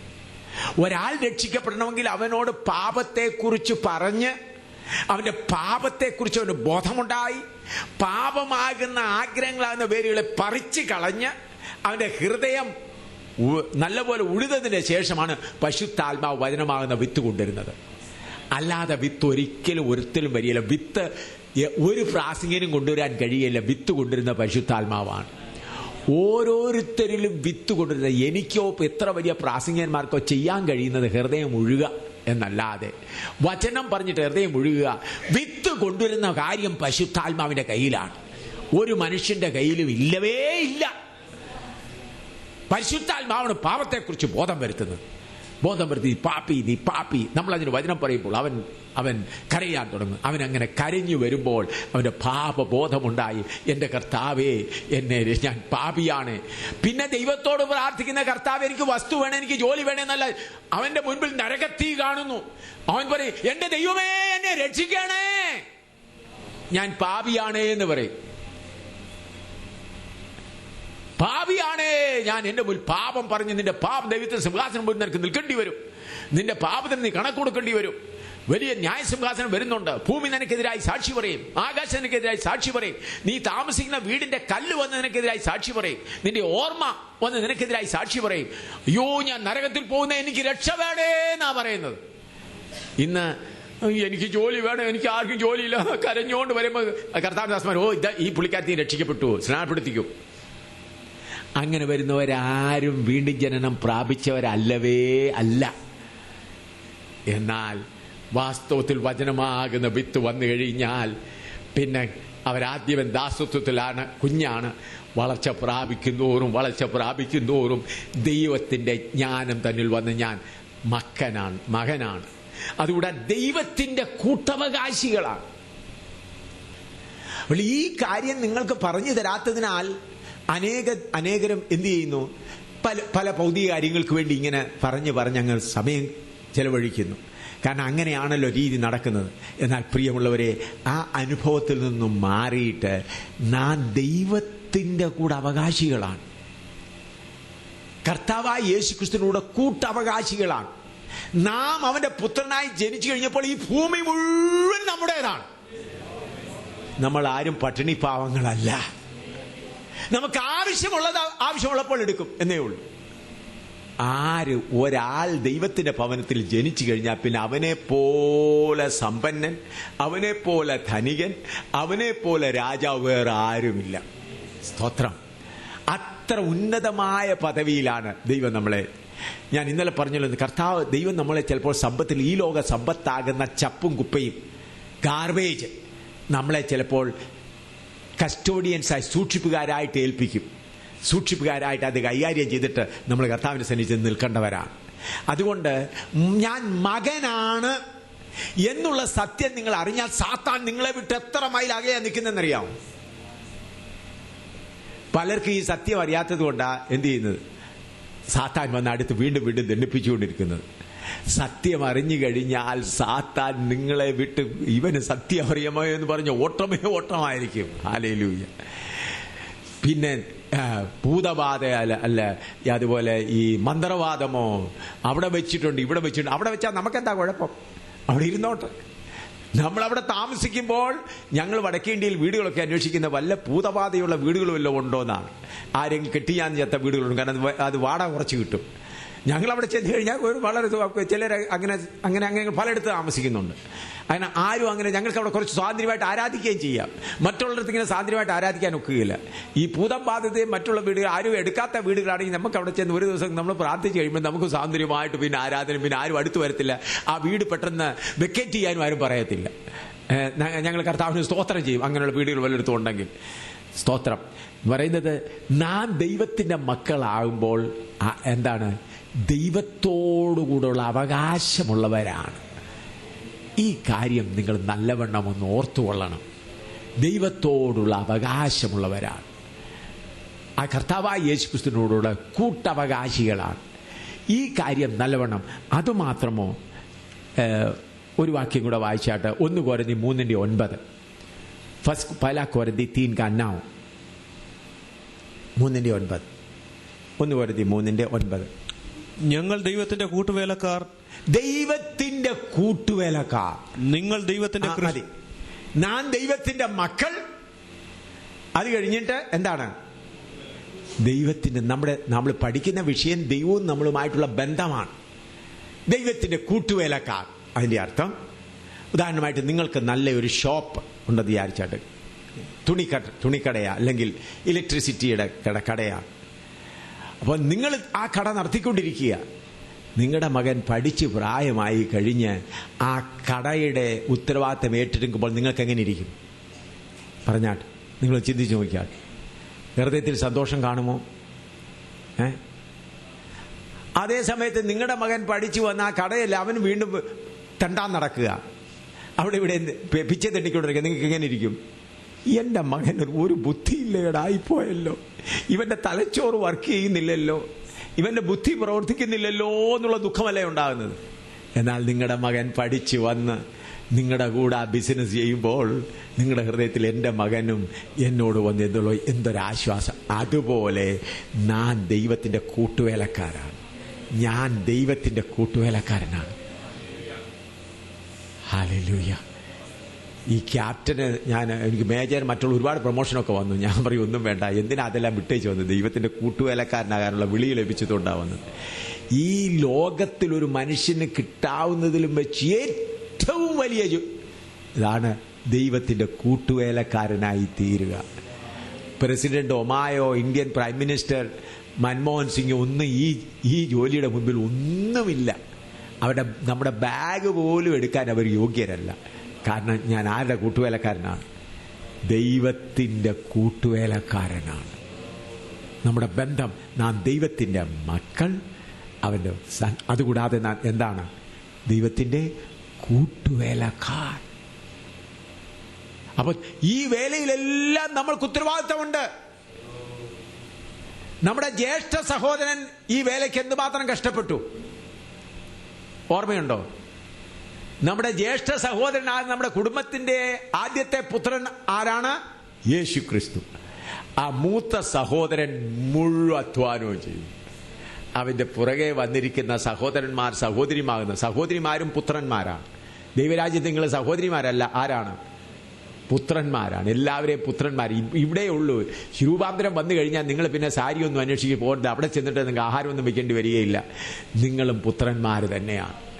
അപ്പോൾ ദൈവരാജ്യത്തിൽ എല്ലാവരും അങ്ങനെയാണ്. അതുകൊണ്ട് പ്രിയമുള്ളവരെ, നാം നമ്മുടെ കർത്താവിൻ്റെ ആ നിലയിൽ നമ്മളെ വിളിച്ചു വഹിക്കുമ്പോൾ നമ്മുടെ കർത്താവ് എത്രമാത്രം കഷ്ടപ്പെട്ടോ അത്രയും നാമും കഷ്ടപ്പെടുവാൻ വിളിക്കപ്പെട്ടവരാണ്. കാരണം ഇത് കൂട്ടുസ്വത്താണ്. ഹല്ലേലൂയ. എന്താണിത്? കൂട്ടുസ്വത്ത്. അത് ഓർത്തുകൊണ്ടാണ് പൗലോസ് പറയുന്നത്. കൊലോസ്യർ 1:24 വായിച്ചാൽ, കൊലോസ്യൻസ് 1:24, കൊലോസ്യ ലേഖനം 1:24 വായിച്ചാൽ, ഇപ്പോൾ ഞാൻ നിങ്ങൾക്ക് വേണ്ടിയുള്ള കഷ്ടാനുഭവങ്ങളിൽ സന്തോഷിച്ച് ക്രിസ്തുവിന്റെ കഷ്ടങ്ങളിൽ കുറവായുള്ളത് എന്റെ ജഡത്തിൽ സഭയായ അവന്റെ ശരീരത്തിന് വേണ്ടി പൂരിപ്പിക്കുന്നു. ഒന്നുകൂടെ വായിച്ചാണ് ക്ലിയർ ആയി. ഇപ്പോൾ ഞാൻ നിങ്ങൾക്ക് വേണ്ടിയുള്ള കഷ്ടാനുഭവങ്ങളിൽ സന്തോഷിച്ച് ക്രിസ്തുവിന്റെ കഷ്ടങ്ങളിൽ കുറവായുള്ളത് എന്റെ ജഡത്തിൽ സഭയായ അവന്റെ ശരീരത്തിന് വേണ്ടി പൂരിപ്പിക്കുന്നു. അതിന്റെ അർത്ഥം എന്താ? നമ്മുടെ പാപത്തിനു വേണ്ടിയുള്ള മുഴുവലയും കർത്താവായ യേശു ക്രിസ്തു കൊടുത്തു കഴിഞ്ഞു. ഇനി ഒരു പാസ്റ്ററും ഒരു പ്രാസംഗിനും ഞാനും ആരും അതിനുവേണ്ടി കഷ്ടപ്പെടേണ്ട. എന്നാൽ ഇതിന്റെ ശരിയായത് മനസ്സിലാകണമെങ്കിൽ 2 കൊരിന്തി 1:4 മുതൽ 8 വരെ വായിച്ചാൽ, दूसरा कोरिन्थी 1:4 से 8 तक, 2 कोरिन्थी 1:4 മുതൽ 8 വരെ. ദൈവം ഞങ്ങളെ ആശ്വസിപ്പിക്കുന്ന ആശ്വാസം കൊണ്ട് ഞങ്ങൾ യാതൊരു കഷ്ടത്തിലും ഉള്ളവരെ ആശ്വസിപ്പിക്കാൻ ശക്തരാകേണ്ടതിന് ഞങ്ങൾക്കുള്ള കഷ്ടത്തിലൊക്കെയും അവൻ ഞങ്ങളെ ആശ്വസിപ്പിക്കുന്നു. ഞങ്ങൾക്കുള്ള കഷ്ടങ്ങളൊക്കെയും ആശ്വസിപ്പിക്കുന്നു. ക്രിസ്തുവിന്റെ കഷ്ടങ്ങൾ ഞങ്ങൾ പെരുകുന്നത് പോലെ തന്നെ ക്രിസ്തുവിനാൽ ഞങ്ങളുടെ ആശ്വാസവും പെരുകുന്നു. ഞങ്ങൾ കഷ്ടം അനുഭവിക്കുന്നു എങ്കിൽ അത് നിങ്ങളുടെ ആശ്വാസത്തിനും രക്ഷയ്ക്കുമാകുന്നു. ഞങ്ങൾ കഷ്ടം അനുഭവിക്കുന്നുവെങ്കിൽ നിങ്ങളുടെ ആശ്വാസത്തിനും രക്ഷയ്ക്കുമാകുന്നു. ഞങ്ങൾക്ക് ആശ്വാസം വരുന്നുവെങ്കിൽ അത് ഞങ്ങൾ സഹിക്കുന്ന കഷ്ടങ്ങൾ തന്നെ നിങ്ങളും സഹിക്കുന്നതിൽ നിങ്ങളുടെ ആശ്വാസത്തിനായി ഫലിക്കുന്നു. നിങ്ങൾ കഷ്ടങ്ങൾക്ക് കൂട്ടാളികൾ ആകുന്നത് പോലെ ആശ്വാസത്തിന് കൂട്ടാളികൾ എന്നറിയാൽ നിങ്ങൾക്ക് വേണ്ടി ഞങ്ങളുടെ പ്രത്യാശ ഉറപ്പുള്ളത് തന്നെ. ഞങ്ങൾ നിങ്ങൾക്ക് വേണ്ടി കഷ്ടപ്പെടുന്നത് കൊണ്ട് നിങ്ങൾ പൂർണ്ണതയിലേക്ക് വരുന്നു, ആശ്വാസം പ്രാപിക്കുന്നു. അതുകൊണ്ട് ഞങ്ങൾ വളരെ സന്തോഷിക്കുന്നു. ദൈവമക്കൾക്ക് 2 വിധത്തിൽ കഷ്ടം അനുഭവിക്കണം. ഒന്ന്, നമ്മിലുള്ളതായ ജഡത്തെ നമ്മിൽ നിന്ന് ഉരുക്കി മാറ്റുവാൻ തീച്ചുള ആവശ്യമുണ്ട്.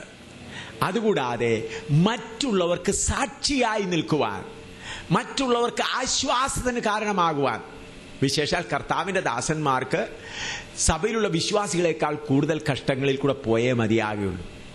കാരണം അവരങ്ങനെ കഷ്ടങ്ങളിൽ കൂടെ പോയി ആശ്വാസം പ്രാപിച്ചിട്ട്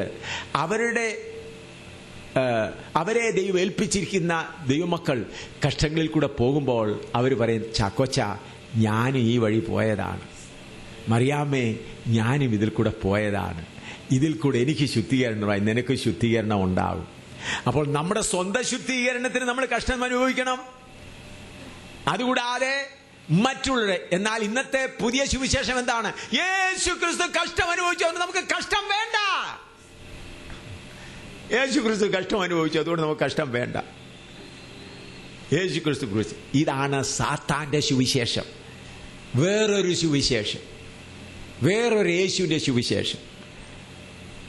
പ്രിയമുള്ളവരെ, ഇന്ന് രാവിലെ വായിച്ച അതേ വാക്യം അത് മുഴുവനും ഇതില്ല. എബ്രായ ലേഖനം 12:6 മുതൽ 11 വരെ വായിച്ചാൽ, എബ്രായ ലേഖനം 12:6 മുതൽ 11 വരെ ഒന്ന് വായിച്ചാൽ, ഹീബ്രു 12:6-11. കർത്താവ് താൻ സ്നേഹിക്കുന്ന മകനെ ശിക്ഷിക്കുന്നു, കർത്താവ് സ്നേഹിക്കുന്നവരെ ശിക്ഷിക്കുന്നു, താൻ കൈക്കൊള്ളുന്ന ഏതു മകനെയും തല്ലുന്നു എന്നിങ്ങനെ മക്കളോടെന്ന പോലെ നിങ്ങളോട് സമ്പാദിക്കുന്ന പ്രബോധനം നിങ്ങൾ മറന്നു കളഞ്ഞുവോ? നിങ്ങൾ ബാലശിക്ഷ സഹിച്ചാൽ ദൈവം മക്കളോടെന്ന പോലെ നിങ്ങളോട് പെരുമാറുന്നു. പ്രിയമുള്ളവരെ, നമ്മൾക്ക് കഷ്ടത വരികയാണെങ്കിൽ അതെന്താണ്? സ്നേഹത്തിന്റെ അടയാളമാണ്. എൻ്റെ പിതാവ് എന്നെ സ്നേഹിക്കുന്നു. എന്നാൽ ഇന്ന് നമുക്കെന്താ പറയുന്നത്, ഏതെങ്കിലും ഒരു വിടുതലുകാരൻ വന്നാൽ മതി, എന്നെ അങ്ങ് വിടുവിക്കണേ ഈ കഷ്ടത്തിൽ നിന്ന്. ദൈവമേ, ആ വിടുതലുകാരൻ എവിടുന്ന് വന്നാലും സാരമില്ല. ഞങ്ങളുടെ പട്ടണത്തിൽ ഒരു വിടുതലുകാരന്, ഞങ്ങളുടെ പാസ്റ്റർക്ക് വിടുതൽ ശുശ്രൂഷ ഒന്നുമില്ല.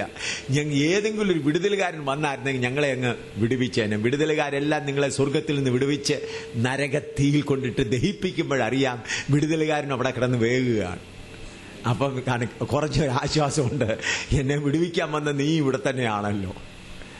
പ്രിയമുള്ളവരെ, ദൈവമക്ക് വിടുതലല്ല വേണ്ടിയത്, കൃപയാണ് വേണ്ടിയത്. ഏത് കഷ്ടങ്ങളും, റോമാലേഖനം 5:17 വായിച്ചാൽ, റോമാലേഖനം 5:17, വിടുതലല്ല വേണ്ടിയത്, കൃപയാണ് വേണ്ടിയത്. ഏകന്റെ ലംഘനത്താൽ മരണം ആ ഏകൻ നിമിത്തം വാണു എങ്കിൽ കൃപയുടെയും നീതിദാനത്തിന്റെയും സമൃദ്ധി ലഭിക്കുന്നവർ, കൃപയുടെ സമൃദ്ധി ലഭിക്കണം. കൃപയുടെയും നീതിദാനത്തിന്റെയും സമൃദ്ധി ലഭിക്കുന്നവർ യേശുക്രിസ്തു എന്ന ഏകൻ നിമിത്തം ഏറ്റവും അധികമായി ജീവനിൽ വാഴും. ദൈവമേ, എന്നെ ശുദ്ധീകരിക്കുവാൻ നീ കഷ്ടം അനുവദിച്ചു. കർത്താവേ, കൃപ തരണമേ. പ്രിയമുള്ളവരെ, നാം കഷ്ടത്തിൽ കൂടെ പോകുമ്പോൾ നമ്മുടെ കർത്താവ് നമ്മളെ എവിടെയാ വെച്ചിരിക്കുന്നത്? യോഹന്നാന്റെ സുവിശേഷം 10:27 മുതൽ 29 വരെ വായിച്ചാൽ, യോഹന്നാൻ 10:27 മുതൽ 29 വരെ. John chapter 10:27-29. യോഹന്നാൻ 10:27-29 തक. ഞാൻ അവയെ അറിയുകയും അവ എന്നെ അനുഗമിക്കുകയും ചെയ്യുന്നു. ഞാൻ അവയ്ക്ക് നിത്യജീവൻ കൊടുക്കുന്നു. അവ ഒരു നാൾ നശിച്ചു പോകയില്ല. ആരും അവയെ എന്റെ കയ്യിൽ നിന്ന് പിടിച്ചു പറിക്കുകയുമില്ല. അവയെ തന്നിരിക്കുന്ന എന്റെ പിതാവ് എല്ലാവരിലും വലിയവൻ. പിതാവിന്റെ കയ്യിൽ നിന്ന് പിടിച്ചു പറിപ്പാൻ ആർക്കും കഴിയുകയില്ല. പ്രിയ ദൈവമക്കളെ, നാം ദൈവമക്കളായിരിക്കുമ്പോൾ കർത്താവായ യേശുവിന്റെ കരത്തിലാണ് നമ്മളെ വെച്ചിരിക്കുന്നത്.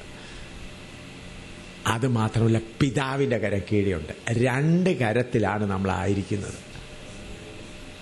ദൈവമക്കളാകുന്ന നാം എല്ലാവരും അറിയേണ്ടത്, ഞാൻ 2 കരത്തിൽ സുരക്ഷിതമാണ്.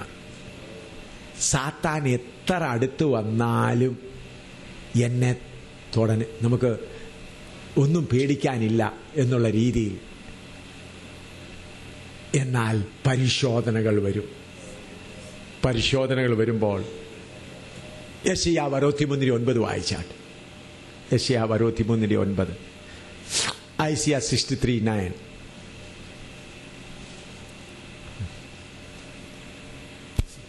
അവരുടെ കഷ്ടതയിലൊക്കെയും അവൻ കഷ്ടപ്പെട്ടു. അവന്റെ സമ്മുഖദൂതൻ അവരെ രക്ഷിച്ചു.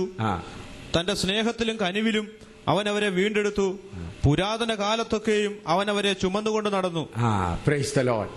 അവരുടെ കഷ്ടങ്ങളിലൊക്കെയും അവൻ കഷ്ടപ്പെട്ടു. ഇങ്ങോട്ട് ശ്രദ്ധിക്കണേ, ഇത് കഷ്ടത്തിന്റെ തീച്ചൂളയാണെന്ന് വിചാരിച്ചാൽ, ഈ തീച്ചൂളയിൽ നിങ്ങളെ ഇടുന്നത് അവന്റെ കയ്യിൽ വെച്ചിട്ടായിരുന്നു.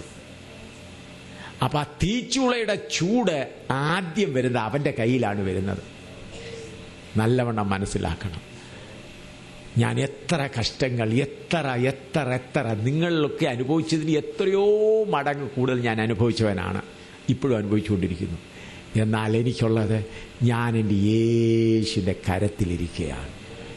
എനിക്ക് വരുന്ന ചൂട് അവൻ്റെ കരങ്ങളിൽ കൂടെ കഴിഞ്ഞിട്ടാണ് എനിക്ക് വരുന്നത്.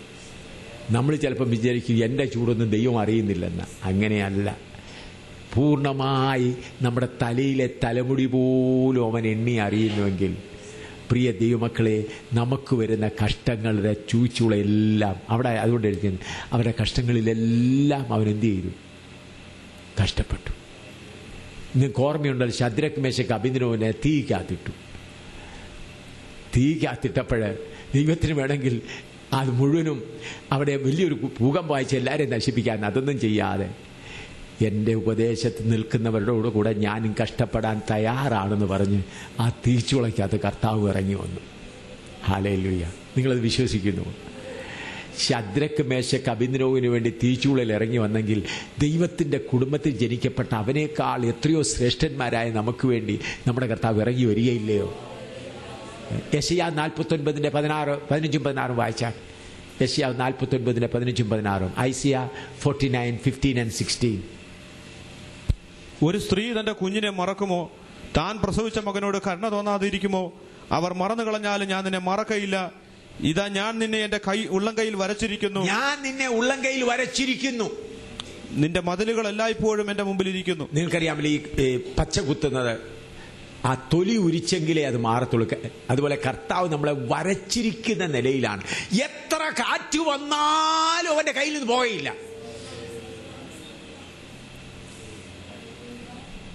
സാത്താൻ ചുറ്റും കിടന്ന് അലറും.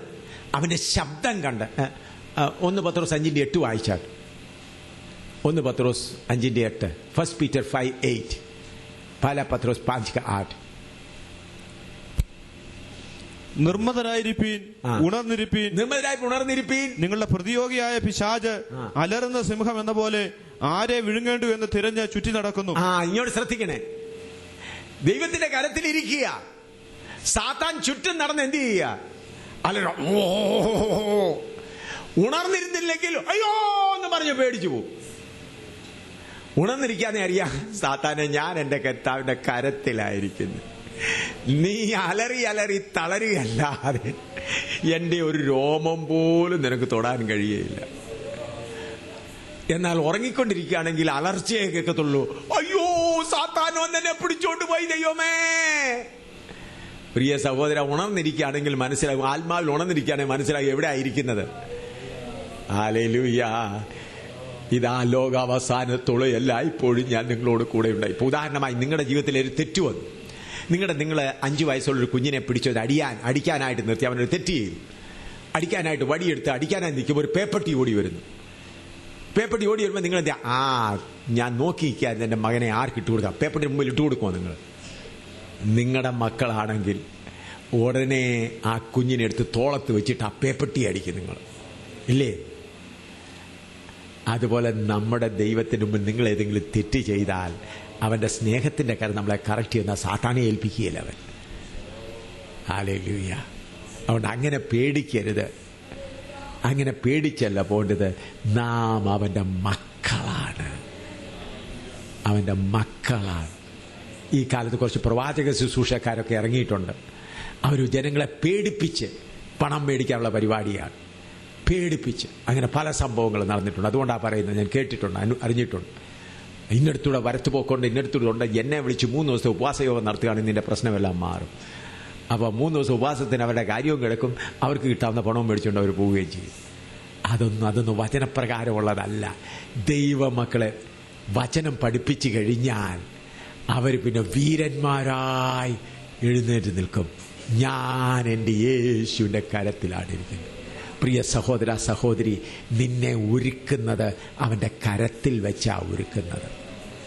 നമ്മളിലുള്ള കിട്ടമെല്ലാം അവൻ മാറ്റുന്നത് അവൻ്റെ കരത്തിൽ വെച്ചാണ്.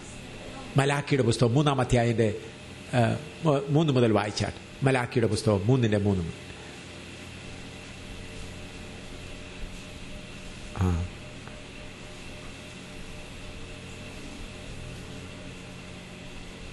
മലാക്കി 3:3 से 3 മുതൽ.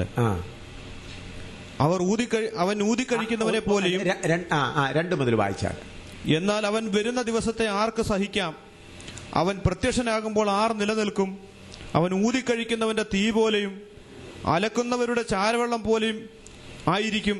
അവൻ ഊതിക്കഴിക്കുന്നവനെ പോലെയും വെള്ളി ശുദ്ധി വരുത്തുന്നവനെ പോലെയും ഇരുന്നു കൊണ്ട് ലേവ്യപുത്രന്മാരെ ശുദ്ധീകരിച്ച് പൊന്നുപോലെയും വെള്ളി പോലെയും നിർമ്മലീകരിക്കും. അങ്ങനെ അവർ നീതിയിൽ യഹോവയ്ക്ക് വഴിപാടർപ്പിക്കും. ഇവിടെ കർത്താവായ യഹോവയായ ദൈവം ഇസ്രായേൽ മക്കളെ ഒരുക്കുന്ന കാര്യമാണ്. അവരെ ഉരുക്കി, വെള്ളി പോലെ ഉരുക്കി. ഞാൻ ഈ തട്ടാന്റെ അടുക്കൽ ചെന്ന് നോക്കിയിട്ടുണ്ട്, സ്വർണ്ണപ്പണക്കാരൻ്റെ അടുക്കൽ എങ്ങനെയാ ഒരുക്കുന്നത്. അത് വെച്ചിട്ട് അതിൻ്റെ കീഴിൽ ഒരു പാത്രത്തിൽ വെച്ചിട്ട് കീഴിൽ നല്ലപോലെ ബ്ലോവർ കൊടുത്ത് നല്ല ചൂട് വെക്കുമ്പോൾ ആ വെള്ളി ഉരുകാൻ തുടങ്ങും. നല്ലപോലെ ഉരുകി എന്ന് പുള്ളിക്കാരന് മനസ്സിലാകുന്നത് എപ്പോഴാണ്? ഞാൻ അവരോട് ചോദിച്ചിട്ടുള്ളപ്പോൾ അവരുടെ മുഖം നല്ലതുപോലെ എപ്പോൾ കാണാം ആ ഉരുകിയ വെള്ളിയുടെ മേൽ, അപ്പോൾ അവർ മനസ്സിലായി നല്ലപോലെ കിട്ടമെല്ലാം താഴെ പോയി. അതുപോലെ നമ്മുടെ ദൈവം നമ്മളെ ഉരുക്കി അവനെ പോലെ ആക്കുന്നുണ്ട്. നമ്മൾ ഒത്തിരി കിട്ടമുണ്ട്. ആ ജഡത്വന്റെ പ്രവൃത്തികളുണ്ട്. അതെല്ലാം ഉരുക്കി മാറ്റണം. 2 കൊരിന്ത്യർ 3:18 വായിച്ചാൽ. 2 കൊരിന്ത്യർ 3:18. 2 കൊരിന്ത്യർ 3:18. 2 കൊരിന്ത്യർ 3:18. दूसरा कोरिन्थी 3:18. എന്നാൽ മൂടുപടം നീങ്ങിയ മുഖത്ത് കർത്താവിന്റെ തേജസ്സിനെ കണ്ണാടി പോലെ പ്രതിബിംബിപ്പിക്കുന്നവരായി നാം എല്ലാവരും ആത്മാവാകുന്ന കർത്താവിന്റെ ദാനമായി തേജസ്സിന്മേൽ തേജസ് പ്രാപിച്ച് അതേ പ്രതിമയായി രൂപാന്തരപ്പെടുന്നു. അതേ പ്രതിമയായി രൂപാന്തരപ്പെടുന്നു. കർത്താവിന്റെ ഒരു താമസമെങ്കിൽ നാളെ ദൈവത്തിന്റെ സകല നിറവിനോളം എന്നുള്ള വരത്തിലേക്ക് നമ്മുടെ ബന്ധത്തിൽ ആ ഭാഗത്തേക്ക് നമ്മൾ വരുന്നതാണ്. എന്നാൽ ഇപ്പോൾ ഇത്ര മാത്രം ചിന്തിച്ചാട്ട് നാം അവന്റെ പ്രതിമയായി എന്ത് ചെയ്യണം? രൂപാന്തരപ്പെടണം. സ്തോത്രം. അപ്പോൾ നമ്മിൽ ഒത്തിരി കിട്ടമുണ്ട്. കിട്ടം ഒത്തിരിയുണ്ട്. ഈ കിട്ടമൊക്കെ എന്ത് ചെയ്തേക്കുള്ളൂ? ഉരുക്കി മാറ്റിയേക്കുള്ളൂ. ചിലപ്പോൾ ദൈവത്തിന് വളരെ കഠിനമായി നമ്മുടെ കൂടെ പ്രവർത്തിക്കേണ്ടത് വരുന്നുണ്ട്. എസെക്കിയേൽ പ്രവചനം 22-ാം അധ്യായം എടുത്താൽ എസെക്കിയേൽ 22.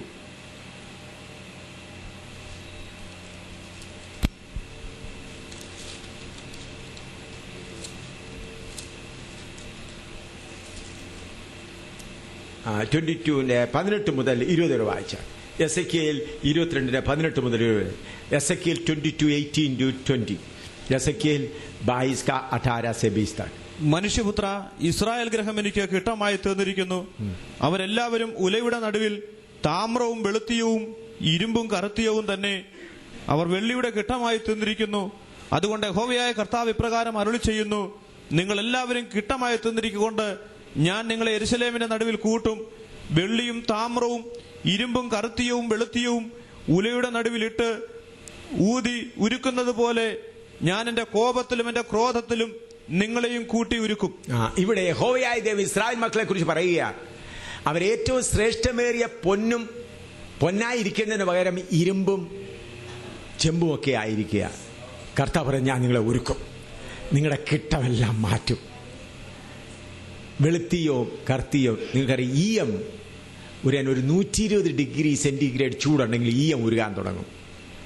ഇരുമ്പിന് കുറഞ്ഞ 2500 ഡിഗ്രി വേണം ഉരുക്കാൻ. അപ്പൊ നമ്മുടെ പരിശോധനകൾ എങ്ങനെയാ, അതിന്റെ ചൂട് എങ്ങനെയായിരിക്കുന്നതെന്ന് അറിയാമോ? നമ്മളെ അനുസരിച്ചായിരിക്കുന്നത്.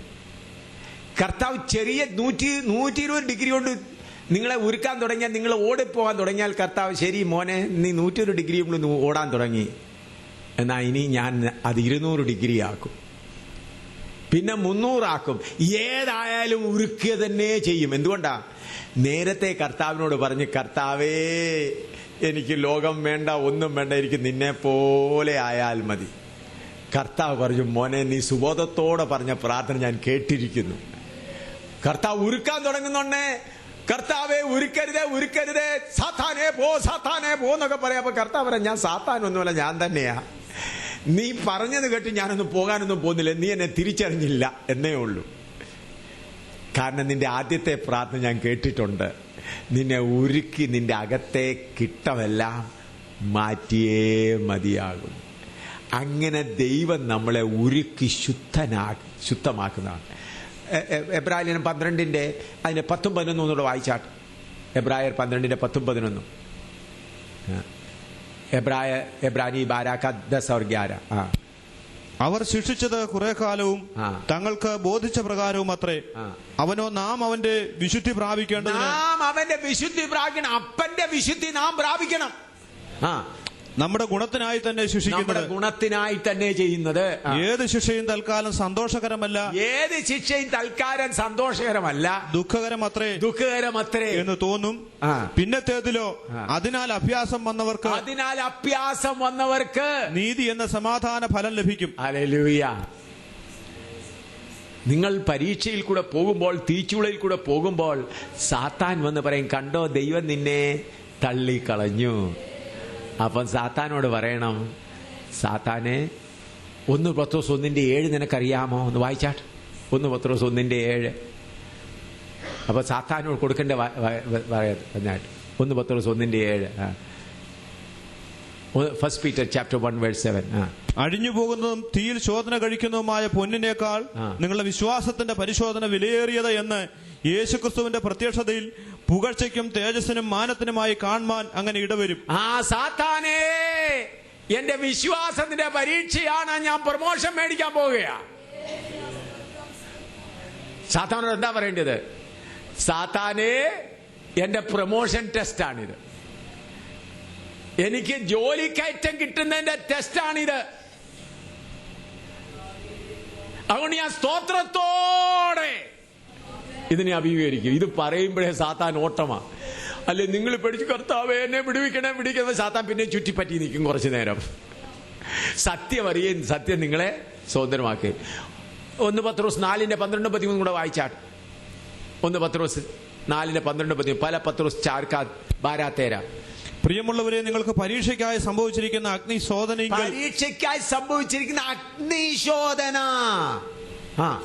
ഒരു അപൂർവ കാര്യം നിങ്ങൾക്ക് വന്നുകൂടി എന്ന് വെച്ച് അതിശയിച്ചു പോകരുത്. ഈ കാലത്തെ പ്രാസംഗികന്മാർ ഈ കഷ്ടം വേണ്ട, കഷ്ടമില്ല, അതെല്ലാം പഴയ കാലത്തെന്ന് പറയുന്നവരോട് ഇതൊക്കെ ഒന്ന് വായിച്ച് കേൾപ്പിക്കണം. നിങ്ങളുടെ പുസ്തകത്തിൽ ഉണ്ടോ എന്ന് ചോദിക്കണം. ഇതെല്ലാം അവരുടെ പുസ്തകത്തിൽ നിന്നെല്ലാം അവർ ഒരുപക്ഷെ മുറിച്ച് കളഞ്ഞു കാണുമായിരിക്കും.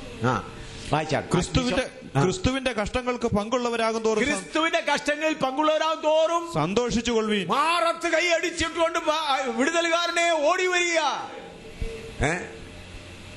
വിടുതലുകാരെ, മൊബൈൽ ഉണ്ടല്ലോ, കർത്താവിന്റെ ദാസനെ, വിടുതലുകാരനെ, എന്നെ ഒന്ന് വിടുവിച്ചേ, സാത്താൻ എന്റെ നടുവിന് പിടിച്ചിരിക്കുക. അതല്ല, ക്രിസ്തുവിന്റെ കഷ്ടങ്ങളിൽ പങ്കുള്ളാവുന്നോറും സന്തോഷിച്ചുല്ലസിപ്പീൻ.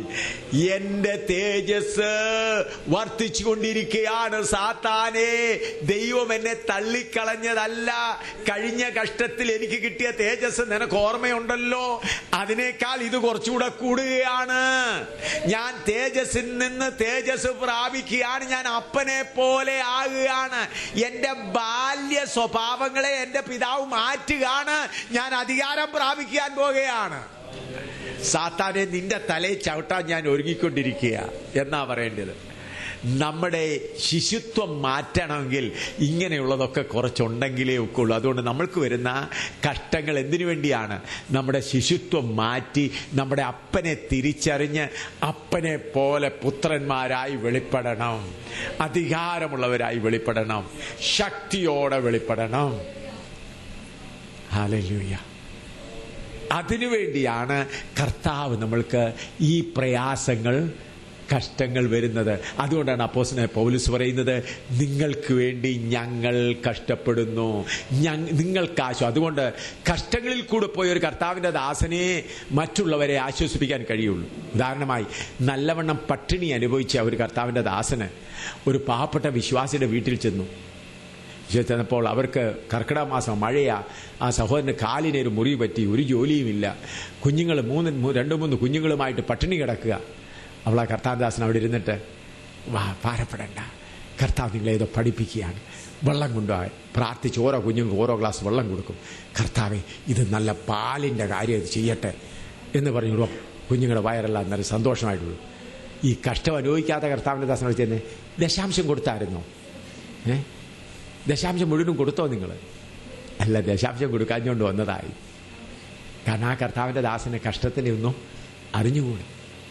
എന്നാൽ കഷ്ടത അനുഭവിച്ച കർത്താവിൻ്റെ ദാസൻ പറയും, ഞാനും ഇതിൽ കൂടെ പോയതാണ്. ഹല്ലേലൂയ. രോഗം അനുഭവിച്ച കർത്താവിൻ്റെ ദാസൻ പറയും, ഞാനും ഈ രോഗത്തിൽ കൂടെ പോയതാണ്. നിന്ദ അനുഭവിച്ച കർത്താവിൻ്റെ ദാസൻ പറയും, ഞങ്ങളും ഈ നിന്ദയിൽ കൂടെ പോയതാണ്. അതുകൊണ്ട് കർത്താവിൻ്റെ ദാസന്മാരാകുന്നവർക്ക് മറ്റുള്ളവരെക്കാൾ കൂടുതൽ കഷ്ടങ്ങളും പ്രയാസങ്ങളും ഉണ്ടാവും. ഇന്ന് പൗലോസ് നിങ്ങളുടെ സഭയിൽ വന്നാൽ പൗലോസിനോട് പറയും, ആ ഗേറ്റിൻ്റെ അവിടെ കാണാൻ ഇരുന്നോളം പറയും, അകത്ത് കയറ്റുകയും. പൗലോസ് വന്നാൽ നിങ്ങളുടെ സഭയിൽ പൗലോസിന് പിന്മാറ്റക്കാർ അവിടെ പുറകിലെ കാണാൻ പോയിരുന്നു.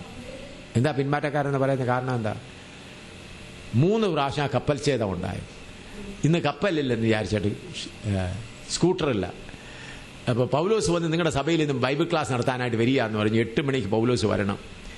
വരുന്ന വഴി സ്കൂട്ടർ അപകടം ഉണ്ടായി. പൗലോസ് വന്നപ്പോൾ 8:45. സഹോദരന്മാരെ, എൻ്റെ സ്കൂട്ടറിന് അപകടം ഉണ്ടായി, അതുകൊണ്ട് 8:45 ഞാൻ വന്നത്. അപ്പോൾ പാസ്റ്റർ പറയും, പൗലോസ് പറയും, ഏതായാലും ദൈവദൂതന്മാർ ഇദ്ദേഹത്തിന് ഇല്ലായിരുന്നോ? ടീക്ക്, പിന്നെ കുറച്ച് പ്രസംഗിച്ചോളാൻ പറയും. അത് കഴിഞ്ഞ് പിറ്റേ ദിവസവും പൗലോസ് വരിക 8-ന് വരും, 9:30 വരുന്നത്. ഇന്നും എൻ്റെ സ്കൂട്ടറിന് അപകടം. അപ്പം ഏതോ കുഴപ്പക്കാരനാണ് ഇവൻ. 3-ാമത്തെ ദിവസം പൗലോസ് വരുന്ന 10 മണിക്കാണ്. പൗലോസ്, ഇനി ഇങ്ങോട്ട് കയറണ്ട, ഞങ്ങളുടെ സഭയിൽ ഇനിയും വരണ്ട, ഇത്രയും പ്രസംഗിച്ചത് മതി, ഇനി നിന്റെ പ്രസംഗം കേൾക്കണ്ട എന്നല്ല പറയുള്ളൂ.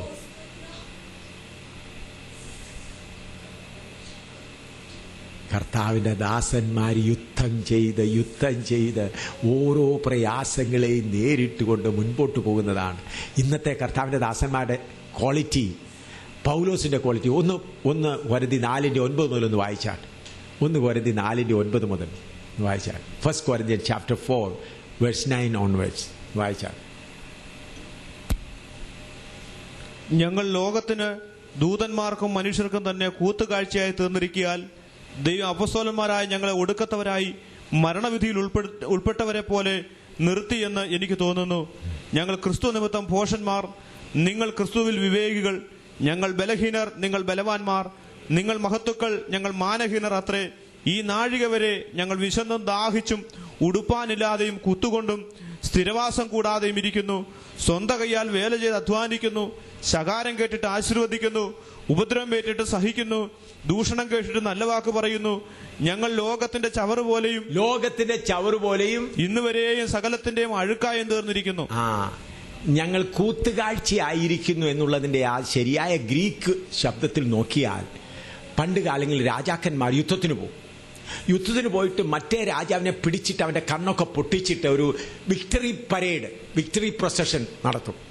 അപ്പോഴും പിടിച്ചുകൊണ്ടുവന്ന രാജാവിന്റെ കൈയൊക്കെ കെട്ടി കണ്ണെല്ലാം പൊട്ടിച്ച് അടിമയായി കൊണ്ടുവന്ന് കാണിക്കും, കണ്ടോ ഞാൻ എത്ര വലിയ രാജാവ്. അതുപോലെ കർത്താവിന്റെ ദാസന്മാർ ഈ ലോകത്തിൽ കൂത്തുകാഴ്ചയാകേണ്ടവരാണ്. അല്ലാതെ പൊക്കി പൊക്കി പൊക്കി പൊക്കി പൊക്കി പൊക്കി സിംഹാസനത്തിൽ വെക്കുന്ന പരിപാടിയല്ല ദൈവത്തിന്റെ മാർഗം. കർത്താവായ യേശുവിന്റെ മാർഗം അതായിരുന്നു. തന്റെ സ്വന്തം ശിഷ്യനാലാണ് പിടിക്കപ്പെട്ടത്. ഒടുവിൽ തന്റെ ശിഷ്യന്മാരെല്ലാം വിട്ടുപോയി. ക്രൂശിൽ കിടക്കുമ്പോൾ ഒരു ഗ്ലാസ് വെള്ളം കൊടുക്കാൻ പോലും ഒരുത്തരില്ലായിരുന്നു.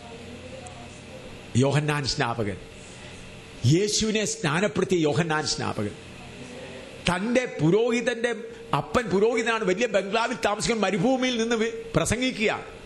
ഏറ്റവും കൂടുതൽ വർജനം അനുസരിച്ചവൻ, വെട്ടുക്കിളി തിന്നുകൊണ്ട് കിടന്നവൻ, ഒരു വീട്ടിലെ സുഖം അനുഭവിച്ചിട്ടില്ല. യേശുവിനെ സ്നാനപ്പെടുത്തിയവനാണ്, യെരുശലേമിനെ കുലുക്കിയതാണ്. പക്ഷേ ഇപ്പോൾ അവന്റെ തല കണ്ടിച്ച പാപിയായ സ്ത്രീയുടെ മുമ്പിൽ ഒരു താലത്തിൽ വെച്ചിരിക്കുക. നിങ്ങൾ ഓർത്തിട്ടുണ്ടോ? ഇത്ര വലിയവൻ അവന്റെ തല എവിടാ വെച്ചിരിക്കുന്നത്? ആ പാപിയായ സ്ത്രീ, അവർ തലയ്ക്ക് തുപ്പുന്നുണ്ടായിരിക്കും. നീ ആ വലിയ വിശുദ്ധനെന്ന് പറഞ്ഞ് ചിലപ്പം കാലുകൊണ്ട് തൊഴിക്കുന്നുണ്ടായിരിക്കും. അതാണ് അവന്റെ മാർഗം.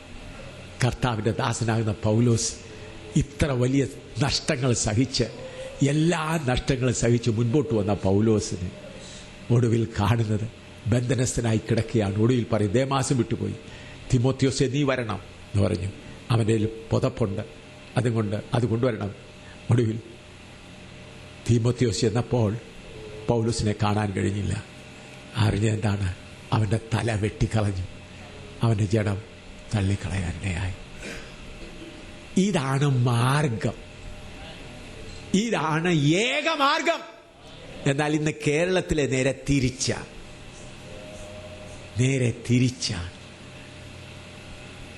ഈ മാർഗം ഏതാണ് നിങ്ങളെന്ന് ഓർപ്പിക്കാനാണ് എന്നെ ദൈവം ഇങ്ങോട്ട് അയച്ചത്. ശരിയായ മാർഗം ഏതാണെന്ന് ഓർപ്പിക്കാൻ. ഞാൻ ഈ കഴിഞ്ഞിടയിൽ എത്ര പ്രാവശ്യം ജയിലിൽ കിടന്ന, ജമ്മു തന്നെ 2 പ്രാവശ്യം സെൻട്രൽ ജയിലിൽ കിടന്നു. ഇപ്പം തന്നെ 3 കേസ് എൻ്റെ നേരിലുണ്ട്. 3-4 കേസ് ജയിച്ചു കഴിഞ്ഞു. ഹൈക്കോടതിയിലും കേസ് നടക്കുന്നുണ്ട്, മറ്റു കേസ് നടക്കുന്നുണ്ട്. മതപരിവർത്തനം എന്ന് പറഞ്ഞു എന്നെ ജമ്മുവിൽ കൈ കെട്ടി കുറ്റവാളി എന്ന പോലെ വിലങ്ങ് വെച്ചിട്ട് ചെയിനും പിടിച്ച് എത്ര നടത്തിയിട്ടുണ്ട്, എത്ര പ്രാവശ്യം. ഞാൻ ക്ലാസ് 1 ഓഫീസറായി ഇരുന്നപ്പോൾ എന്നെ കാണുന്ന പോലീസ് ഓഫീസർ പോലും സല്യൂട്ട് അടിക്കുമായിരുന്നു. ഇപ്പോഴെങ്ങനെയാണ് എന്നെ കുറ്റവാളിയായിക്കൊണ്ടാണ്. അതെല്ലാം ഓർക്കുമ്പോൾ എനിക്ക് എന്ത് സന്തോഷം ഉണ്ടായെന്നറിയാമോ? എന്താ പറയുന്നത്? നിന്ദയുടെ മാർഗം, അപമാനത്തിൻ്റെ മാർഗം, കഷ്ടത്തിൻ്റെ മാർഗമാണ് പുതിയ യെരൂശലേമിൻ്റെ മാർഗം. അതുകൊണ്ടാണ് പൗലോസ് പറയുന്നത്, എൻ്റെ അനുകാരികളാകുവീൻ, ഞാൻ പോകുന്ന ഇതാണ് പാത. ആകയാൽ പ്രിയ ദൈവജനമേ, മക്കൾക്ക് ഈ ഭൂമിയിൽ വില കൊടുക്കാനുള്ള സ്വാതന്ത്ര്യം കൊടുത്തിരിക്കുക. ഞാൻ ഒരു കാര്യം പറഞ്ഞിട്ട് ഇന്നത്തെ വയ്ക്കാം. ഉദാഹരണമായി എൻ്റെ ഭാര്യ ഇവിടെയുണ്ട്. ഞാൻ വിചാരിച്ചു നിങ്ങളെ ഓർപ്പിക്കാനായിട്ട് പറയുകയാണ്. ഞാൻ ഗൾഫ് രാജ്യത്ത് പേർഷ്യയിലാണ്. ഞാൻ പേർഷ്യയിൽ ജോലി ചെയ്തു, മണലാന്യത്തെ കഷ്ടപ്പെട്ട് ജോലി ചെയ്തുകൊണ്ട് എൻ്റെ ഭാര്യയ്ക്കൊരു 20 ലക്ഷം രൂപ അയച്ചു കൊടുത്തു. ഭാര്യയോട് പറഞ്ഞു, ഭാര്യയെ നീ ഒരു അല്പം വസ്തു മേടിച്ച് ഒരു ചെറിയ പെരയുണ്ടാക്കുക. ഞാനിവിടെ വളരെ കഷ്ടപ്പെടുന്നുണ്ട്, ഇനി ഇവിടെ കഷ്ടപ്പെടാനാക്കരുത് നീ. എൻ്റെ ഭാര്യയ്ക്ക് പണം കിട്ടിയപ്പോൾ ഒരു ചിന്ത, എൻ്റെ ഭർത്താവ് പേർഷ്യയിലാണല്ലോ, ഞാൻ അതിൻ്റെ ഓജസ്സിനനുസരിച്ച് ജീവിക്കണമല്ലോ. ചെന്നൊരു കാറൊക്കെ മേടിച്ചു, കുറച്ച് സാരിയൊക്കെ മേടിച്ചു. അപ്പോൾ ആ കാറിനകത്തൊക്കെ നാത്തറുമ്പോൾ നല്ല പെർഫ്യൂമൊക്കെ ഇട്ട് നല്ലതാണ്. എന്താ, എൻ്റെ ഭർത്താവ് ഗൾഫിലാണ്. അതിൻ്റെ പിന്നെ 50,000 രൂപ കൊടുത്ത് കുറച്ച് സ്ഥലവും മേടിച്ചിട്ടു. ഒടുവിൽ 6-7 മാസം കഴിഞ്ഞപ്പോൾ ഞാൻ വരികയാണ്. ഞാൻ പറഞ്ഞു, ഭാര്യയെ ഞാൻ വരികയാണ്. അപ്പോൾ എൻ്റെ ഭാര്യ തിരുവനന്തപുരത്ത് നല്ലൊരു പുതിയ കാറിൽ നല്ല സാരി എടുത്ത് നല്ല തിളങ്ങി വന്ന് നിൽക്കുകയാണെങ്കിൽ നോക്കിയപ്പോൾ, സ്റ്റേഷനിൽ നോക്കിയപ്പോൾ തന്നെ എയർപോർട്ടിൽ നോക്കിയപ്പോൾ ഭാര്യ നല്ല സുന്ദരിയായി നിൽക്കുന്നു. ഉടനെ കാറിൽ കയറിയപ്പോഴും കാറ് നല്ല മണം. ഒടുവിൽ ഓടിച്ച് ഇവിടോട്ട് വന്ന് കുന്നംകുളത്ത് നമ്മുടെ വീട് എവിടാ? ഉടനെ തേണ്ട ഇവിടെ 50,000 രൂപ കുറച്ച് സ്ഥലം മേടിച്ചിട്ടിട്ടുണ്ട്, നിങ്ങൾ ഒന്നുകൂടെ പോയിട്ട് കഷ്ടപ്പെട്ടിട്ട് വാ, പിന്നെ നമുക്ക് വീട് വയ്ക്കാം എന്ന് പറയാം. അത് നല്ലത് തന്നെയാണ്. കാരണം എൻ്റെ ഭാര്യ, എൻ്റെ ഭർത്താവ് ഗൾഫിലായതുകൊണ്ട് ഞാനും സുഖിച്ചുകൊണ്ടിരിക്കുക. എന്നാൽ വേറൊന്നുണ്ട്, എൻ്റെ ഭർത്താവ് അവിടെ കഷ്ടപ്പെടുകയാണ്. 20 ലക്ഷം രൂപ അയച്ചു, വസ്തു മേടിച്ചു, വീട് പണി തുടങ്ങി.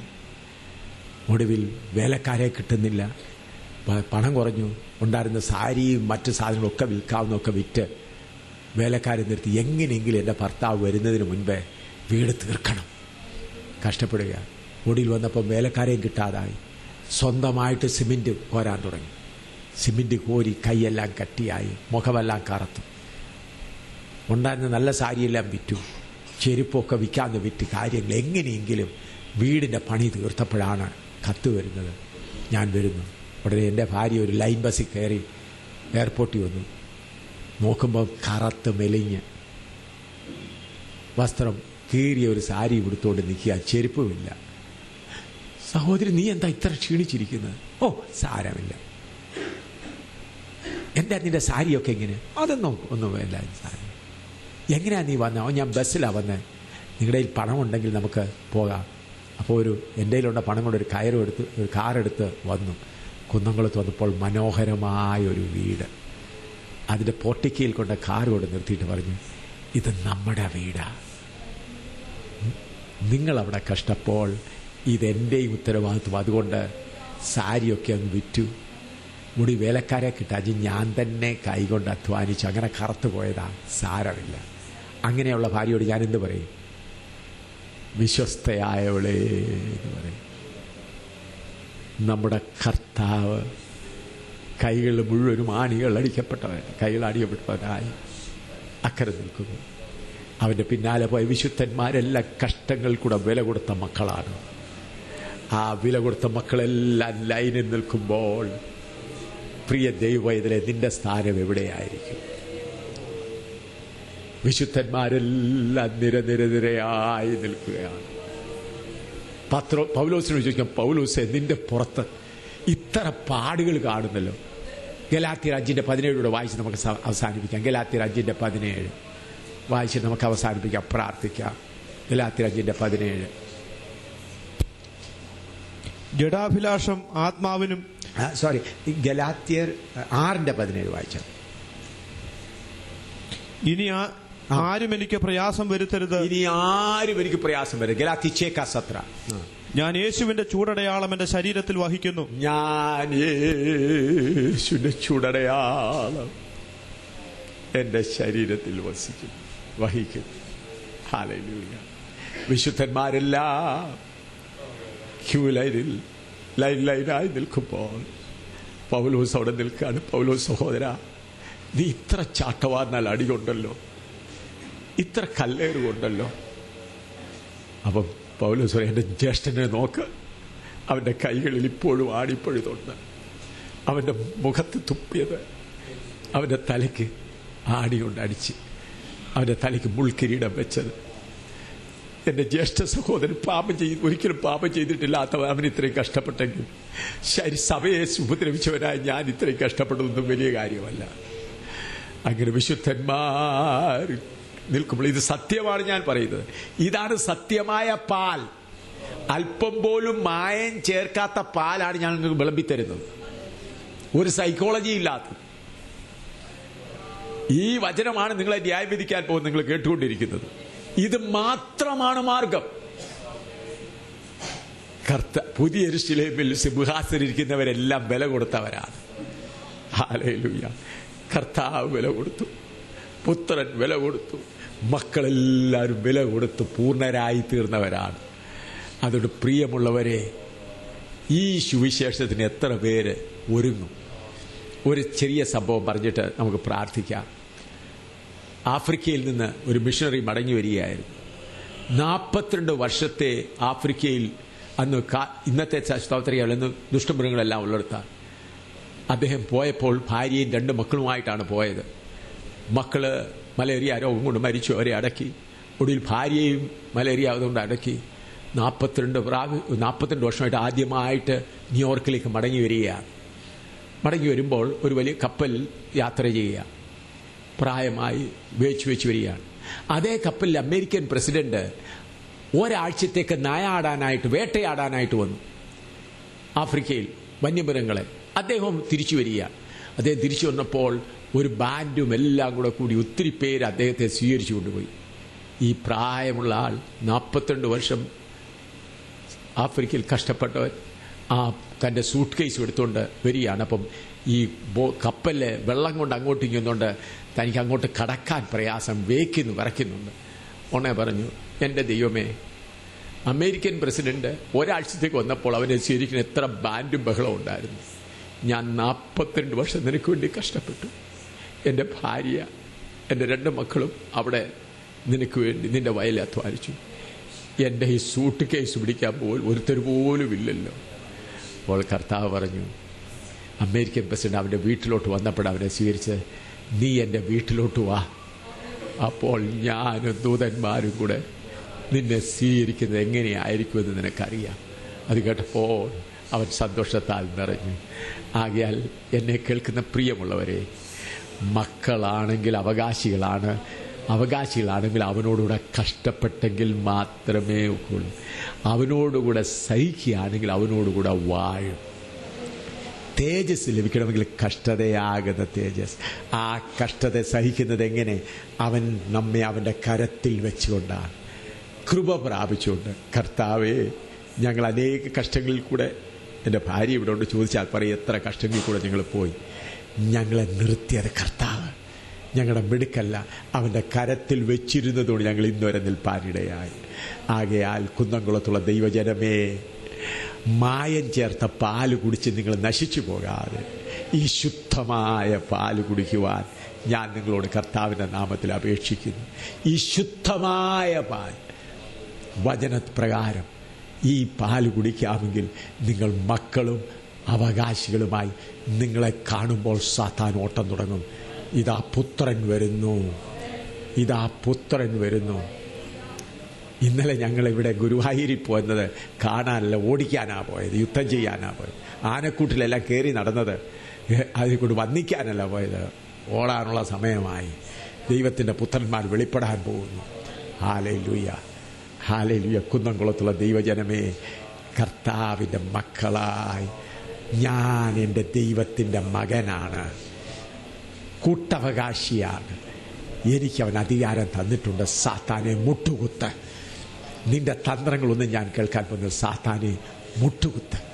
നിനക്ക് എൻ്റെ മുൻപിൽ നിൽക്കാൻ കഴിയില്ല, നീ മുട്ടുകുത്തിയേ മതിയാകും. പ്രാർത്ഥിക്കാം, അല്പനേരം നമുക്ക് പ്രാർത്ഥിക്കാം. അല്പസമയം നമുക്ക് പ്രാർത്ഥിക്കാം. സാത്താനെ, നിനക്ക് മുട്ടുകുത്തിയേ മതിയാകുള്ളൂ. സാത്താന്റെ സൈന്യമേ, നീ മുട്ടുകുത്തിയേ മതിയാകും. അല്ലാതെ നിനക്ക് യാതൊരു മാർഗവുമില്ല. ഹല്ലേലൂയ.